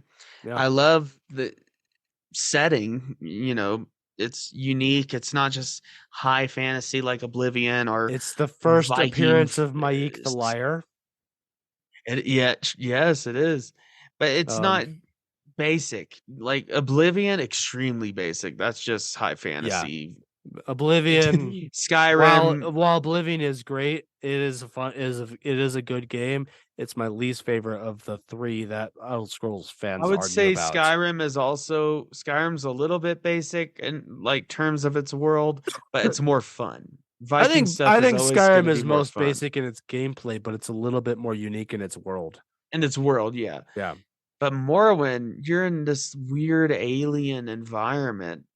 Yeah. Not just the Dunmer, but all the different creatures inhabit. What are they called? The jellyfish guys. Um, that you What? ride on, the Striders, The neck. What are they fucking called? I don't fucking remember. Netch Yeah. Leaps or something like Yeah. that. You get Netch Jelly, but it's yeah, I love its identity, and I'm excited whenever it comes out, probably still before Elder Scrolls 6, but Skywind Yeah. and also Skyblivion by extension, but Sky Oblivion, they've announced a release date, 2025. 2025. Yeah, I Yeah. wanted to say It's 4, but I was like, that it's a seems a little while too off soon. still, but they've But basically however there's still they've basically said that is a confirmed, like it definitely will be yeah. out by then. So Nice. They Yeah, I'm they've excited. actually, I think, even said, I've heard that they've said they could release it earlier, but 2025 is them Um, saying that is the latest that you will have to wait to play this game, yeah, I'm definitely which will excited. probably still be But as far as before Elder Scrolls 6. so Morrowind's awards, um, Computer Games Magazine named Morrowind the third best computer game in 2002 and wrote, unlike its ambitious but untimely flawed predecessors, this Herculean role playing that works. Um, it won PC Gamer's Best Role Playing Game Award. Oh no, it was a nominee, but that went to Neverwinter, of course. Well, Neverwinter is a pretty Neverwinter Nights. fantastic game too. No, it Um, is. yeah, I did not play it so Neverwinter Nights. I did not play it in preparation for this video, but I have played it before. Just a quick thing. It's really fucking good. It's Have you ever played Baldur's Gate? a little bit, and I played the online So yeah, MMO so Neverwinter RPG Nights is kind Neverwinter. of like the successor to Baldur's Gate, essentially. Um, Nice. but I've never played that one. it's very CRPG at its core. It's really like it's an acquired taste. That's what I'll Mhm. say. Before the last couple years, I probably Oh, and would not also have enjoyed that game, but in the last couple years, I've gotten more into CRPGs and learned to enjoy them more. So nice. yeah, I don't have much No, else yeah, to there say about it because it's been a while since I've played it. you definitely you will know if you'll like it within the first 5 minutes. Yeah. Actually, I mean, it's for you or it isn't. I mean, no, that actually is Neverwinter Nights is exactly like that. Maybe not the first 5 minutes, but the first 30 minutes. Yeah. But you'll either like it or also you won't. I want to mention Morwin's score. Oh, that's when we get the first classic Elder Scrolls theme that we still have now. Jeremy Soule. It's Jeremy Soule. It's his first iconic score. I mean, he did for an Elder even Scrolls before I game. really played Morrowind, and as soon as I started modding Skyrim, I had Morrowind's soundtrack integrated into my Skyrim playthrough. Just because it's that beautiful. And honestly, it's still the main theme the main Elder Scrolls theme changes between each Elder Scrolls game. The most dramatically different is Skyrim because of the the chorus thing. Melodies, but Morrowinds is still my favorite, and it's because it's epic, but there's still a gentleness to it. Yeah, it's warm, it's inviting. Yeah. It's comforting. Skyrim's like, yeah, let's fucking go, boys. Which I appreciate that too. I mean, the Skyrim's is great, but I like I like how you put that. Yeah. Let's fucking go, boys. Yeah, that's what Skyrim does. But Morrowinds is it's warm. It's soft, it is. In a way. It is. I really like it. In a really good way. But I would say that's the last of like the big games that came out that year. So now we can move on. Yeah, there's a few more here to either stuff that we played or that we want to talk about. So, do you have one? I want to talk about Castlevania. Harmony of Dissonance. Yeah. I don't think there's a whole lot to say about this game. There's enough to say about it, though. I played a bit of it. I didn't get as into it as I did with Metroid Fusion. Well, and it came after. I mean, it came out after arguably the best Castlevania game of all time. Yeah, Symphony of the Night. Symphony of the Night, and then here's the other thing, is that I have played. What's it called? The next Castlevania game. Aria of Sorrow. Aria of Sorrow, which is a fantastic. I love that one. Game. It's so weird. I know that's one I think I recommend. You're a Japanese transfer. I know you're a transfer student. There's a few games time that travel. Were not when I got you the Amber Nick. I texted you saying like you should check out this game. One of them was Aria of Sorrow because it's weird and it's cool. This game is Harmony of Dissonance is gameplay wise, it's really good. But graphically wise, it's a lot of fun. Yeah, pleasing. The music great sucks. 16-bit. That's what everyone says because they put more computing power. Because I think for some reason they wanted to make the game more accessible to younger audiences and not have as graphic imagery and Dracula's and blood. So they made it brighter, more vibrant, and it's fun. It's pleasing to look at. It's one of the more unique looking Castlevania games, and the fact that it's just so I mean it's just vibrant. It's just a fun looking game. And I did have fun. I did have a lot of fun with it because at the end of the day it is a Castlevania game and it's one that does have a good gameplay system in it. There's a few Castlevania games I've played that RPG system. Yeah, there's a few Castlevania games I've played that just don't. They just gameplay wise, they don't do it for me. But this one does. It keeps up the stats. You see the damage you do to the enemies and your health bar, the enemy's health bar, all that. The exploration aspect is pretty well done. Definitely.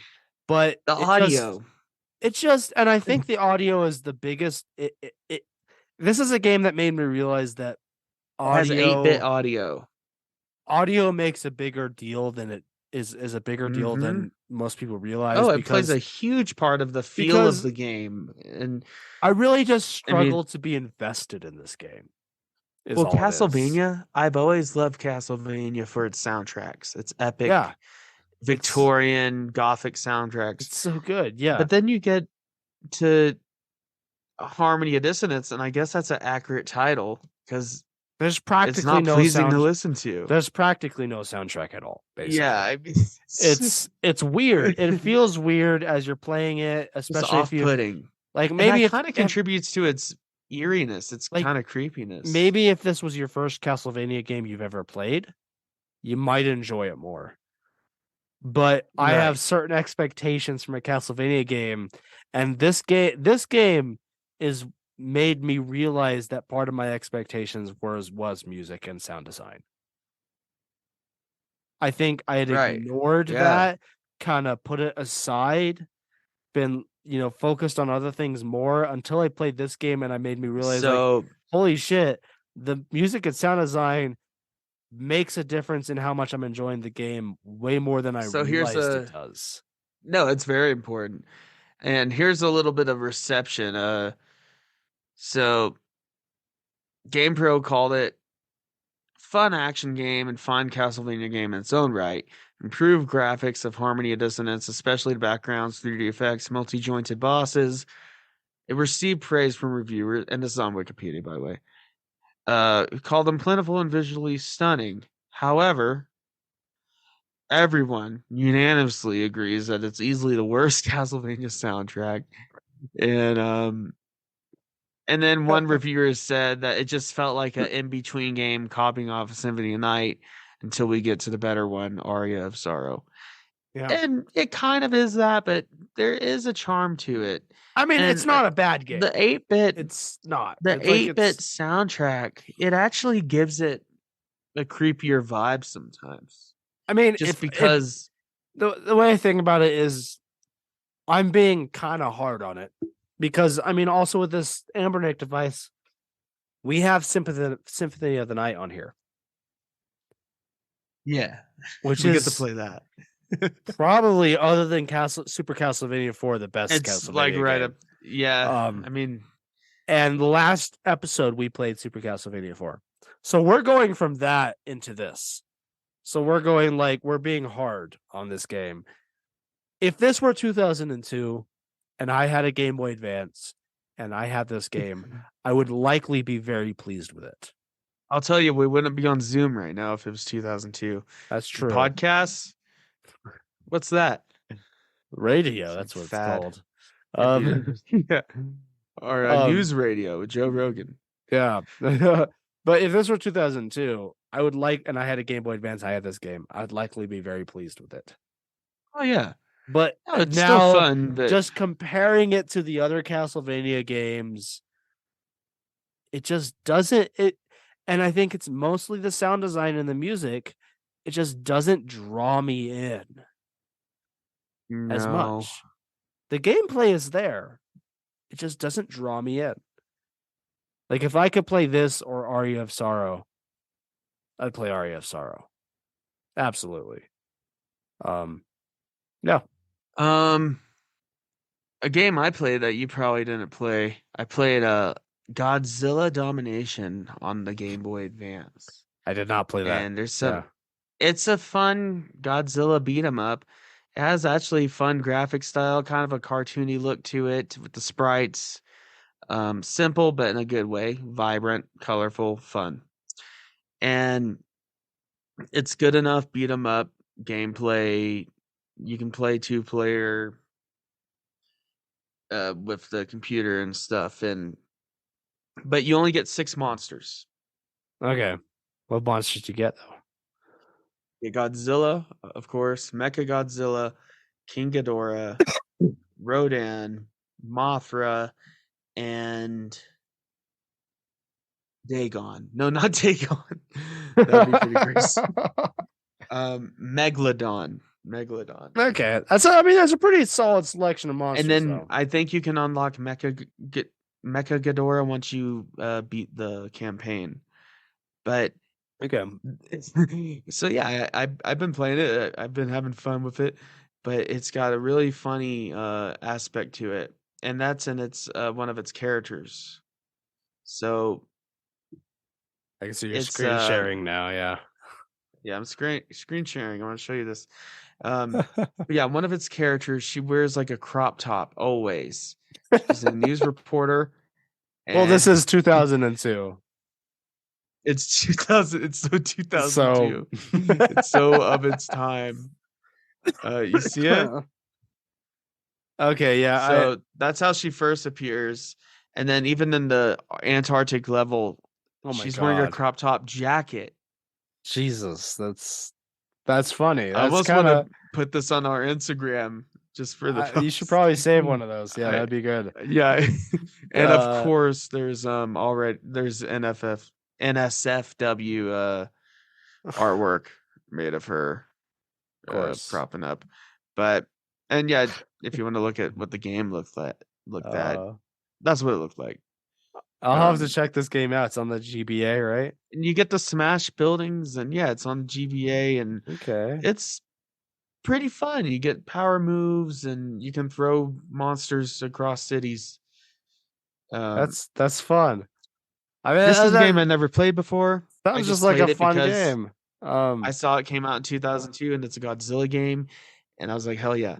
There's However, there's a lot of other Godzilla games I would rather talk about, but they didn't come out in 2002, so there's and a I ended game. up playing. There's a game I want to talk about briefly. I don't have much to say about it. But Yeah. this was a game that I played. So 2002, Harry Potter and the Chamber of Secrets, right?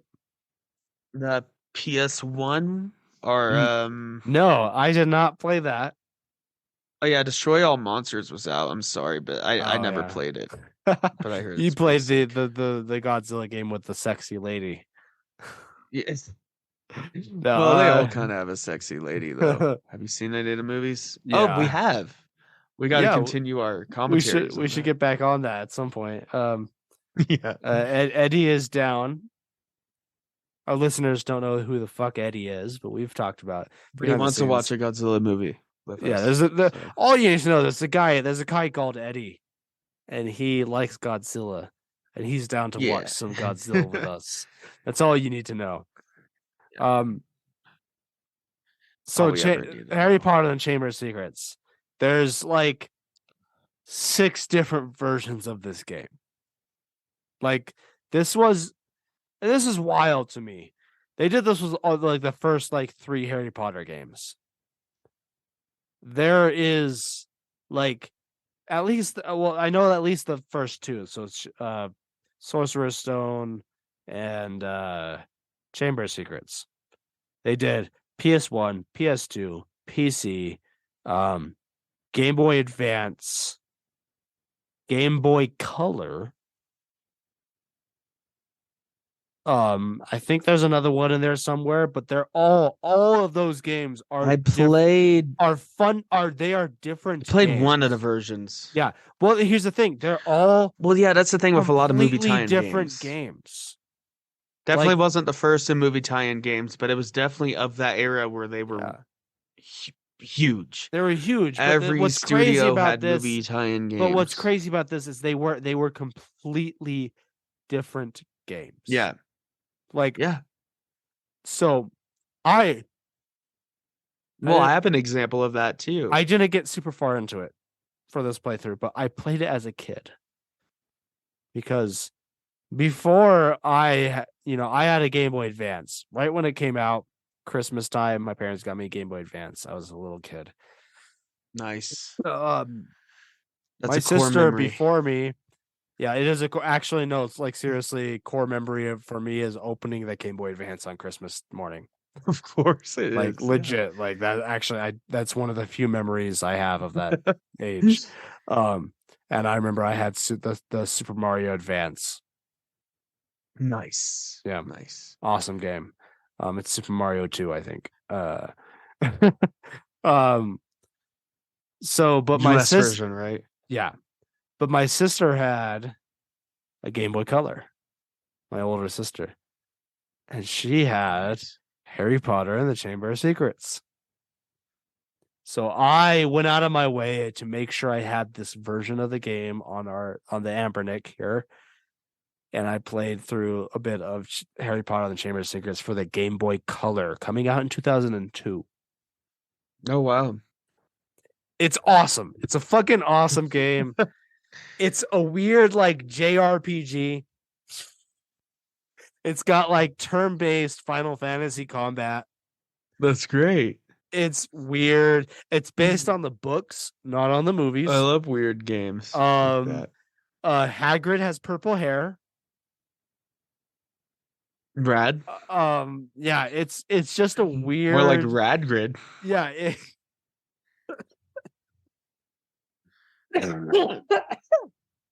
You okay there?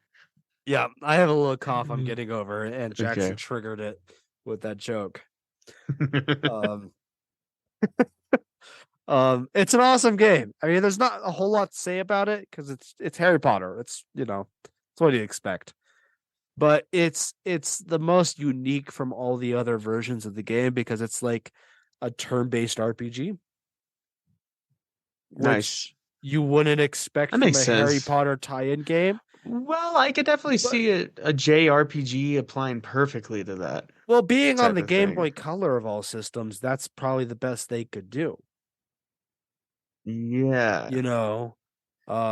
But it's kind of a fun game. I didn't get too far into it for this video, but I just went out of my way to make sure I played that version of the game because that's the version I played as a kid. Nice. Yeah. Speaking of other movie tie-in games, so a game I finally remember, I didn't get to replay it. I guess I could have if I got the ROM and the right emulator, but the original Spider-Man the movie tie-in game 2002 on it was on PS1 and GameCube. No, PS2 and GameCube, right? And GameCube was the other Harry Potter version that I forgot about. There was a GameCube version. I played the GameCube version though of this first Spider-Man movie game, and it's a natural progression from Spider-Man PS1 games, Enter Electro. It's in that same kind of style, but it's within the movie, and your swinging's very stilted and awkward. You can't drop down below the buildings, but it just has this. I hold it very fondly in my memories because it just has this whole vibe to it. It's actually a good game on its own merit, but it's just so dingy. It's such a movie tie-in game of any movie tie-in game. I didn't play this for preparation of this video, but I have played this game a bit before. But and it's got a lot of fun sections. You got the sewer sections and all that. Fight Lizard for a bit. And you get to unlock the Green Goblin as a character, which is fun. Yeah. But it's just so of its era, and I love it. But I also played the Game Boy Advance version. Ooh. Recently, which is a completely different game. Yeah. It's a side scroller platformer. I played a couple of those Game Boy Advance and Nintendo DS like Spider-Man games, and some of them are good, some of them are not. It's a clear bootleg like rip-off of Spider-Man 2 not Enter Electro, Spider-Man Mysterio's Menace. Okay. Which I played the shit out of Mysterio's Menace when I was a kid. That came out in 2001 though, so it doesn't count, but it plays like that. It has a little slightly more advanced swinging mechanics. You can like target where you want to place your web and all that. But it's very janky, and it's just a poor man's Mysterio's Menace. If you want the basically peak best 2D Spider-Man game, get Mysterio's Menace on Game Boy Advance. I played a shit ton of that, not to do with this episode, but I played it because I was like, oh yeah, I remember that. That's a good one. I remember I got the combo pack. It came with Mysterio's Menace and Wolverine's Revenge when I was a kid. And Wolverine's Revenge, did that? In fact, let me make sure that actually didn't come out this year because it might have. I'm not sure. Wolverine's Revenge 2, I believe, the GBA. It came out. Well, yeah, I played the PS2 version, of course, which is the better. Yeah, 2003, so a little after. But yeah, the Spider-Man movie tie-in game, the best version, the GameCube version, I guess PlayStation 2 version. A lot of fun. And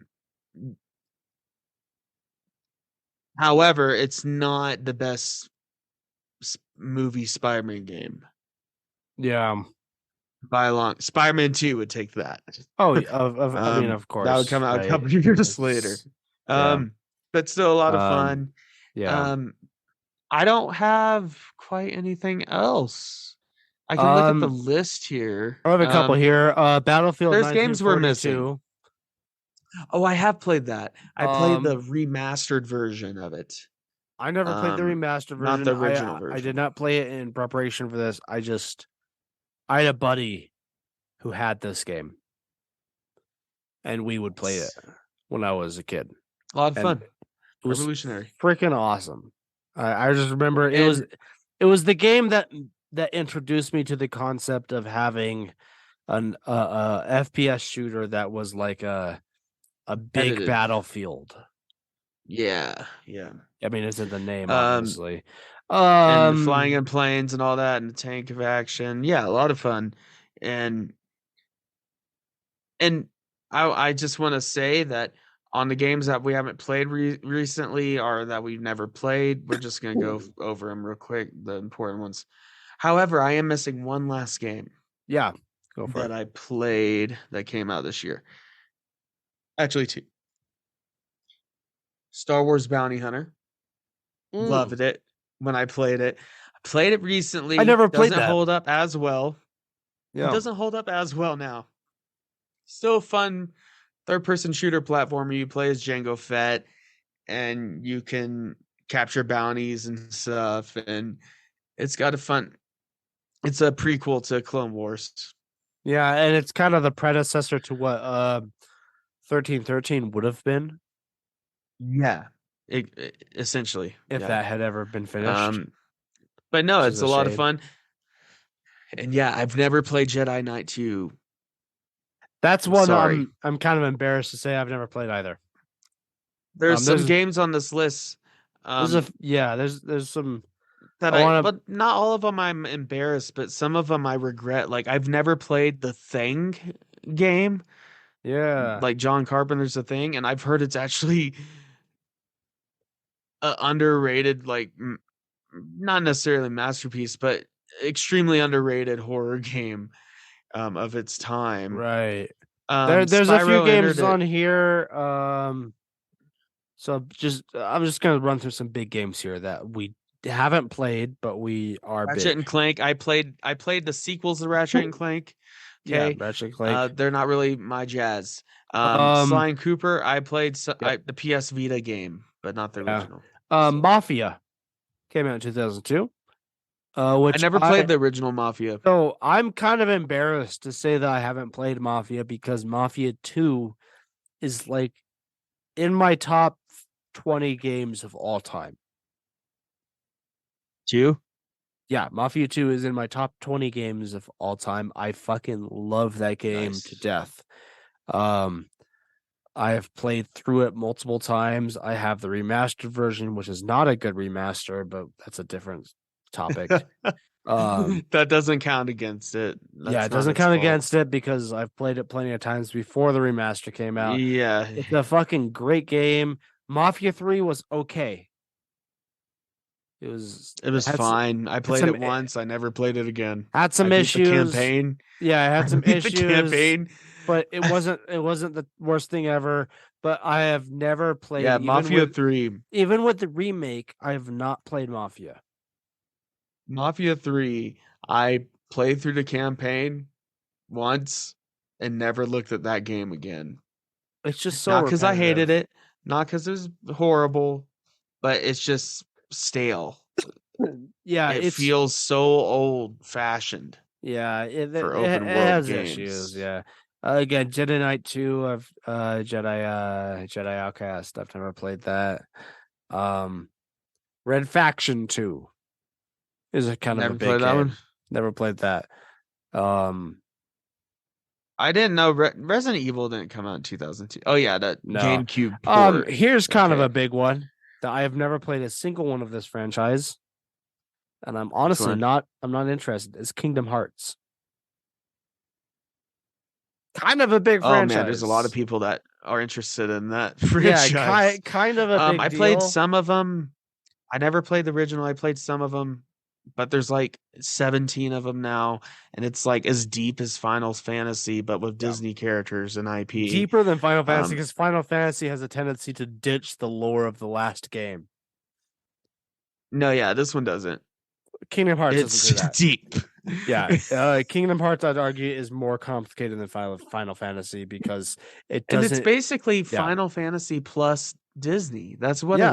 I mean, is. I've heard they're great games, but I've not played a single one of them, and I You have can play as Johnny Depp's honest. Jack Sparrow and fight Goofy in a Final Fantasy style arena. Yeah, I mean, it sounds fun.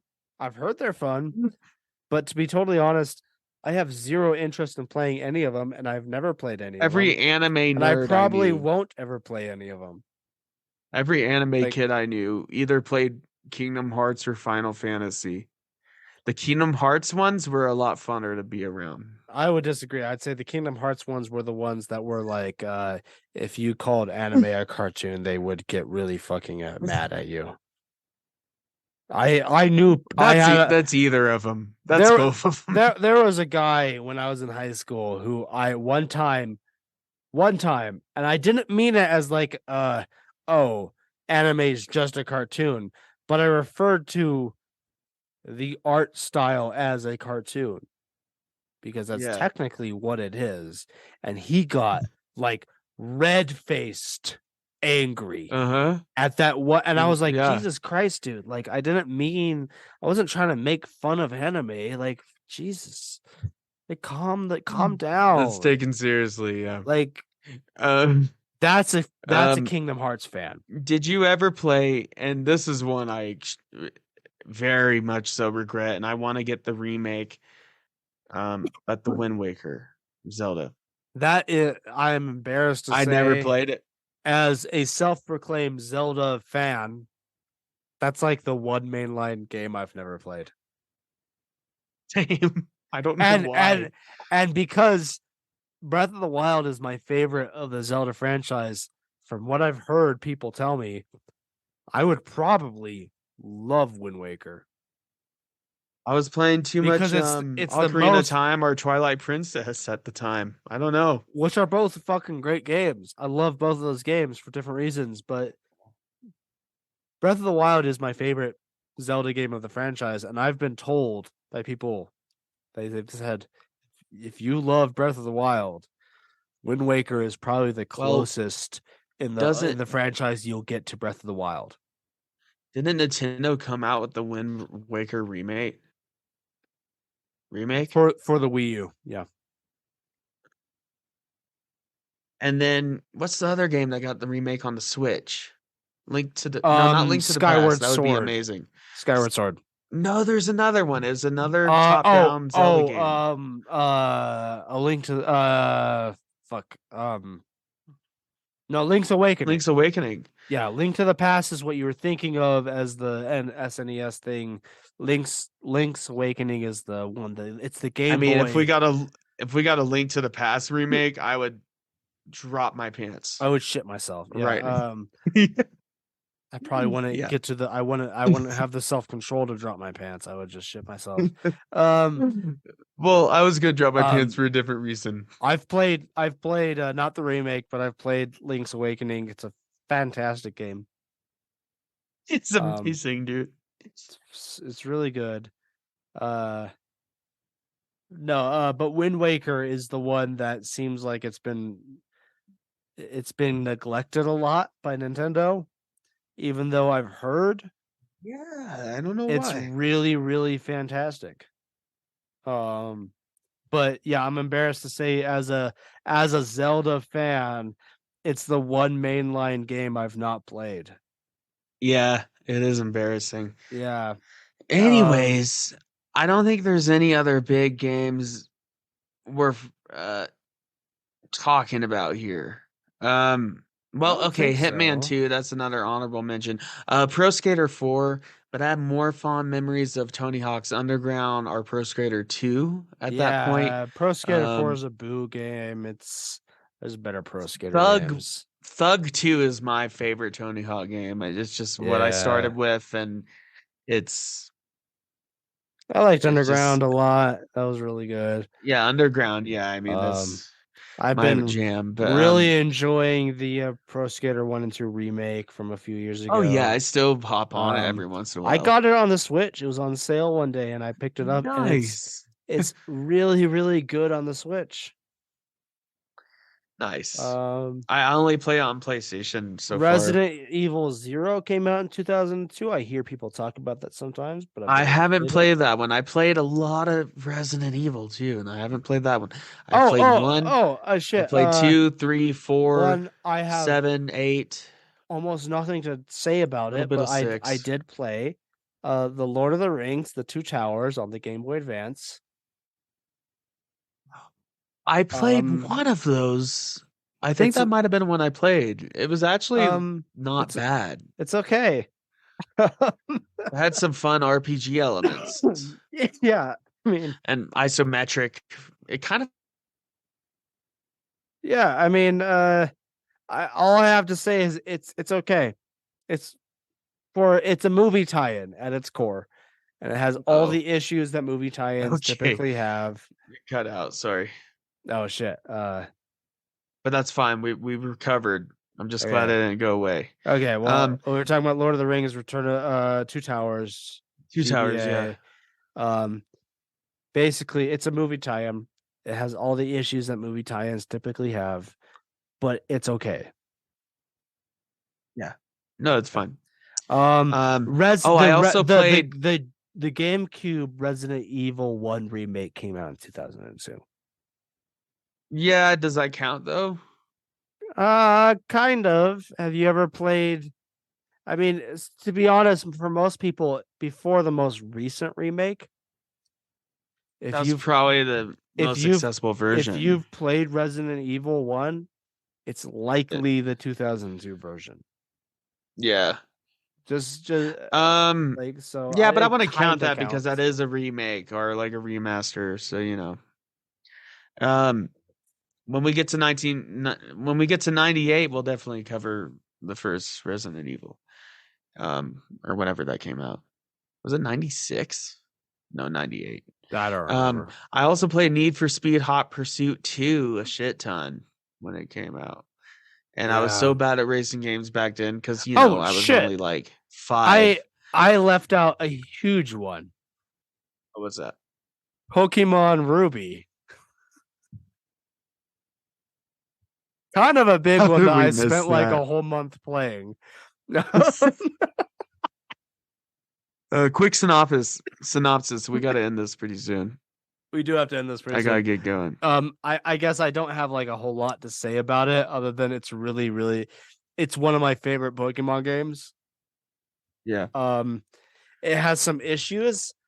I still prefer Fire Red, which came out a couple years later, and also I opted to actually play Pokemon Ruby, which came out in 2002, instead of Pokemon Emerald, which is the improved version of Ruby and Sapphire, which came out a couple years later.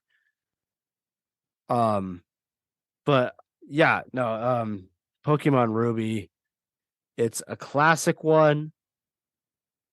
It's probably one of the best Pokemon games ever.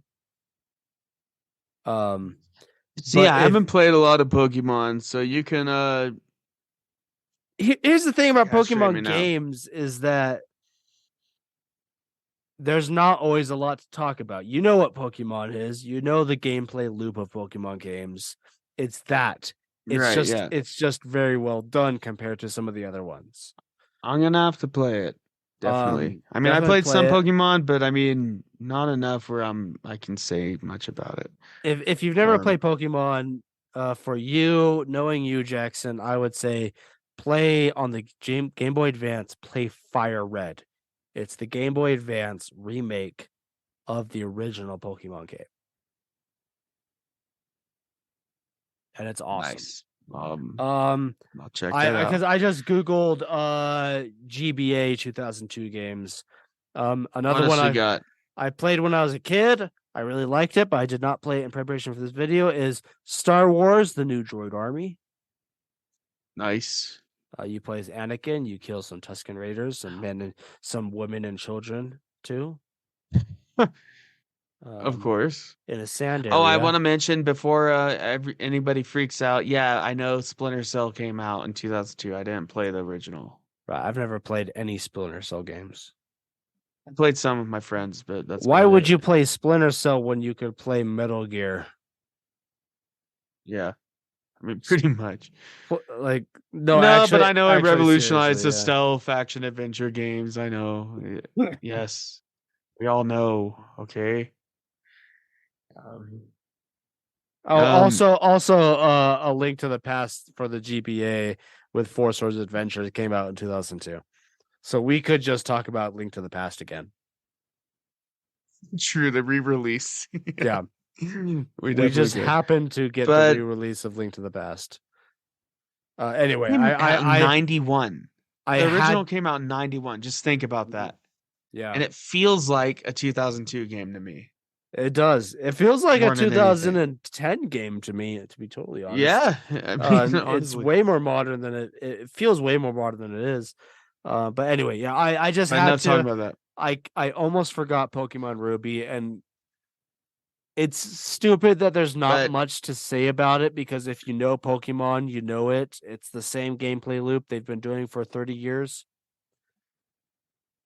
It just happens to be that Pokemon Ruby is one of the better ones. And that came out in 2002. Ruby and Sapphire, the combined version, the better version to play as Pokemon Emerald. But that came out in like 03 or 04. I don't remember. So I opted to actually play Ruby. Because I think we should be wrapping this up soon. Yeah. Be sure to follow us at Odd Drunk Pod on Instagram. Check out our Facebook group. Give us a download or subscribe or whatever you prefer. A rating or review would be awesome. Yeah, we love ratings on your preferred platform or choice. But before we end this, so 1991. S. We gave absolute that an S tier. That's not 2012. That's not even in question. Like that's. Right, yeah. I mean, that's we just know out of all the years that's an S tier. Look up the games that came out that year. Listen to our episode, and you'll know why. Yeah. So 2012, which was the second year we covered, did we land on a C or a B? I think it was a C, but I don't remember. I think it deserves a B just because you did get the Telltale Walking Dead. You get Dishonored. Right. Yeah. Get Borderlands 2, which is a classic. I think at the time we were landed on a C tier, but we are a lot of sequels. But a high C tier that we are in our rights to change if we feel like it. And if you feel like it should be a B, I agree with you. Because it's definitely, if it's a C, it's a very high C tier. Well, I could hardly remember the games when we talked about it at the beginning of this episode. That's the problem. It's just so it wasn't a bad year. It's right just now kind of a forgettable year. I think it's still a C then. Yeah, it's just kind of it was meh. It was okay. But 2002.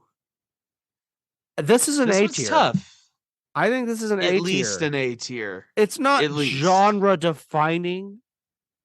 Like 91. There's some genre defining games like Metroid Prime, Fusion. Well, Metroid Fusion, it's not genre defining. No, it's not genre defining, but it's genre saving. which is also huge. It served to preserve a genre that would have died otherwise.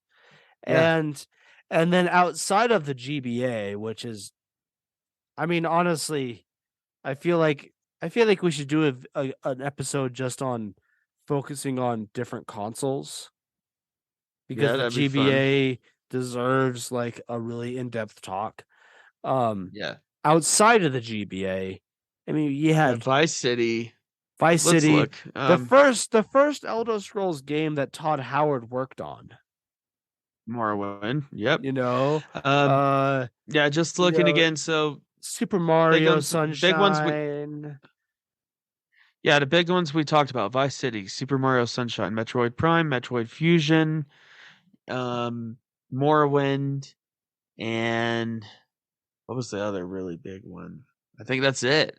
Splinter Cell, the most even notable. though we've not played it personally. Yeah, we haven't played it, but it is a big one. That is a big one. Yeah, it is. Neverwinter Nights, even though it's been a long time since I've played it, it's a big one. Pokemon Ruby is a big one. I mean, there's a lot of actually very big games in this. Wind Waker. Man. There's a lot of big games in this year. Honestly, Nintendo could make this year a S tier. Then possibly. If we were ranking this as a Nintendo podcast, it'd be an S tier. But this is not a Nintendo podcast. This is just a general gaming episode. For Morrowind too. I mean, I think it's a high S tier. It's a huge year, but I not S tier.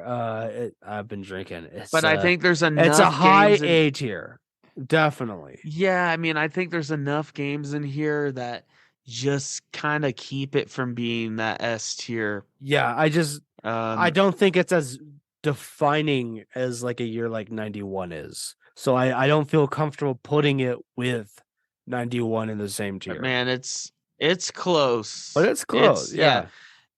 These rankings will change as we continue doing these. But yeah, I think A is a very fair rating to give to O2. Generally, I just had a very good time preparing for this episode. Oh, always, because you get to play video games. I got to play video games, and I got to play some particularly good video games too. Yeah, we're gonna get to one of those years where, well, we didn't really play any from 2012. We just kind of talked about them. Yeah. But we're going to get to one of those years where we have to drudge through a lot of crap. And we are choosing these years with random year generators. So it's not let's go ahead and do it. Let's do it live. You can pull yours up and we can decide. So what we did with this last one is we both pulled up a random year generator.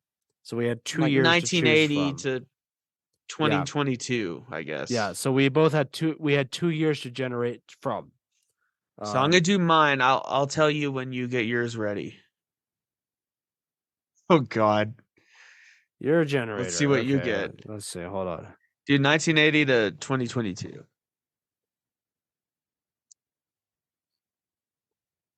Let's see what you get, and then that will be the next year we cover. Maybe from 1980 to 2022. 2022. Okay. Generate. I think that's a fair range. Hold on. What'd you get? Okay. I got 2007. I got 2000. Okay. Let me give it one more try. Can I give it one more? You can give it one more try because it's so close. We already did 2002. I'm already looking at this, though. 2007 is not a bad year, though. They just gave me 2009. So I guess we're sticking in the 2000s. What would you rather do? Well, look at what games are in 2009. I hate to say this, but we are going to optimize it towards our fun factor. We want to play good games if we can. That's not unreasonable. But there's some good games here. 2009 is huge, dude. Arkham Asylum, Assassin's Creed 2, Uncharted 2. Shit. Plants vs Zombies, Modern Warfare 2, Left 4 Dead 2, Dead Space for crying fucking loud. That's kind of a big Infamous, deal of games. Prototype, Ghostbusters video game. Wow. Well, here. How about this? New 2007. Super Mario Brothers Wii. Wow, I've played that. X-Men Origins Wolverine, which I would love the opportunity to play that again. How about this? 2007. BioShock, Okay. Call of Duty 4 Modern Warfare, Portal, Crisis, And also Assassin's really Creed, Team Fortress 2, Super Mario Galaxy, Uncharted Drake's Fortune, Halo 3, Metroid Prime 3, God of War 2, The Witcher, Half-Life 2, Rock Band, Guitar Hero 3, Mass Effect. Man. Those are both really good games. Maybe, how about this? We'll write down 2007, 2009, and we'll decide behind the scenes. Hello, Jackson? I think he accidentally... I think he disconnected on accident. Hold on. We're going to figure this out. I'm back. Oh, you're back. Okay. I'm sorry. We'll figure it out. What Okay. happened there? I'll edit it. It'll work out fine. Anyway, either way, I think what we should do is 2007, 2009. I'm gonna write that shit down. And we will decide either behind the scenes or maybe we'll do a vote or something on Facebook. Either on our Odd Drug page or on one of the other pages that we're a part of. And we'll figure it out. Man, I wanted something in the 80s, though. They both seem like very good years, though. Those are both amazing years. I myself is leaning towards 2009 a little bit more, but 07's also really great. I would agree generally, but I think we should. I think we're close enough on that we should. I think we should make it not our decision, even if that's going on to the movies Facebook page and asking people or something like that.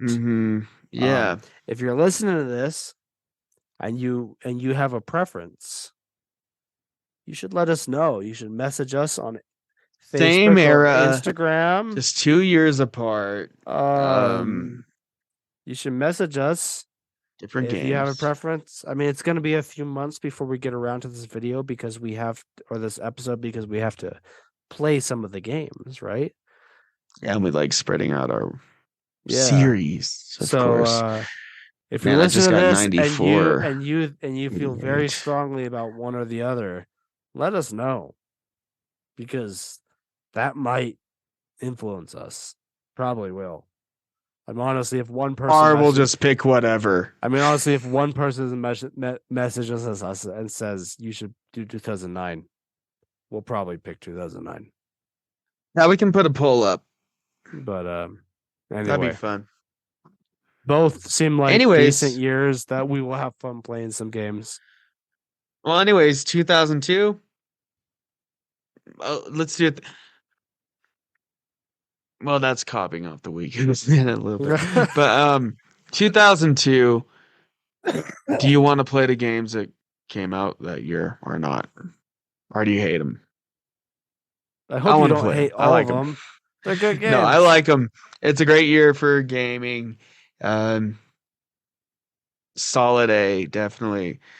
We will see you for next week's episode, which will not be related to this.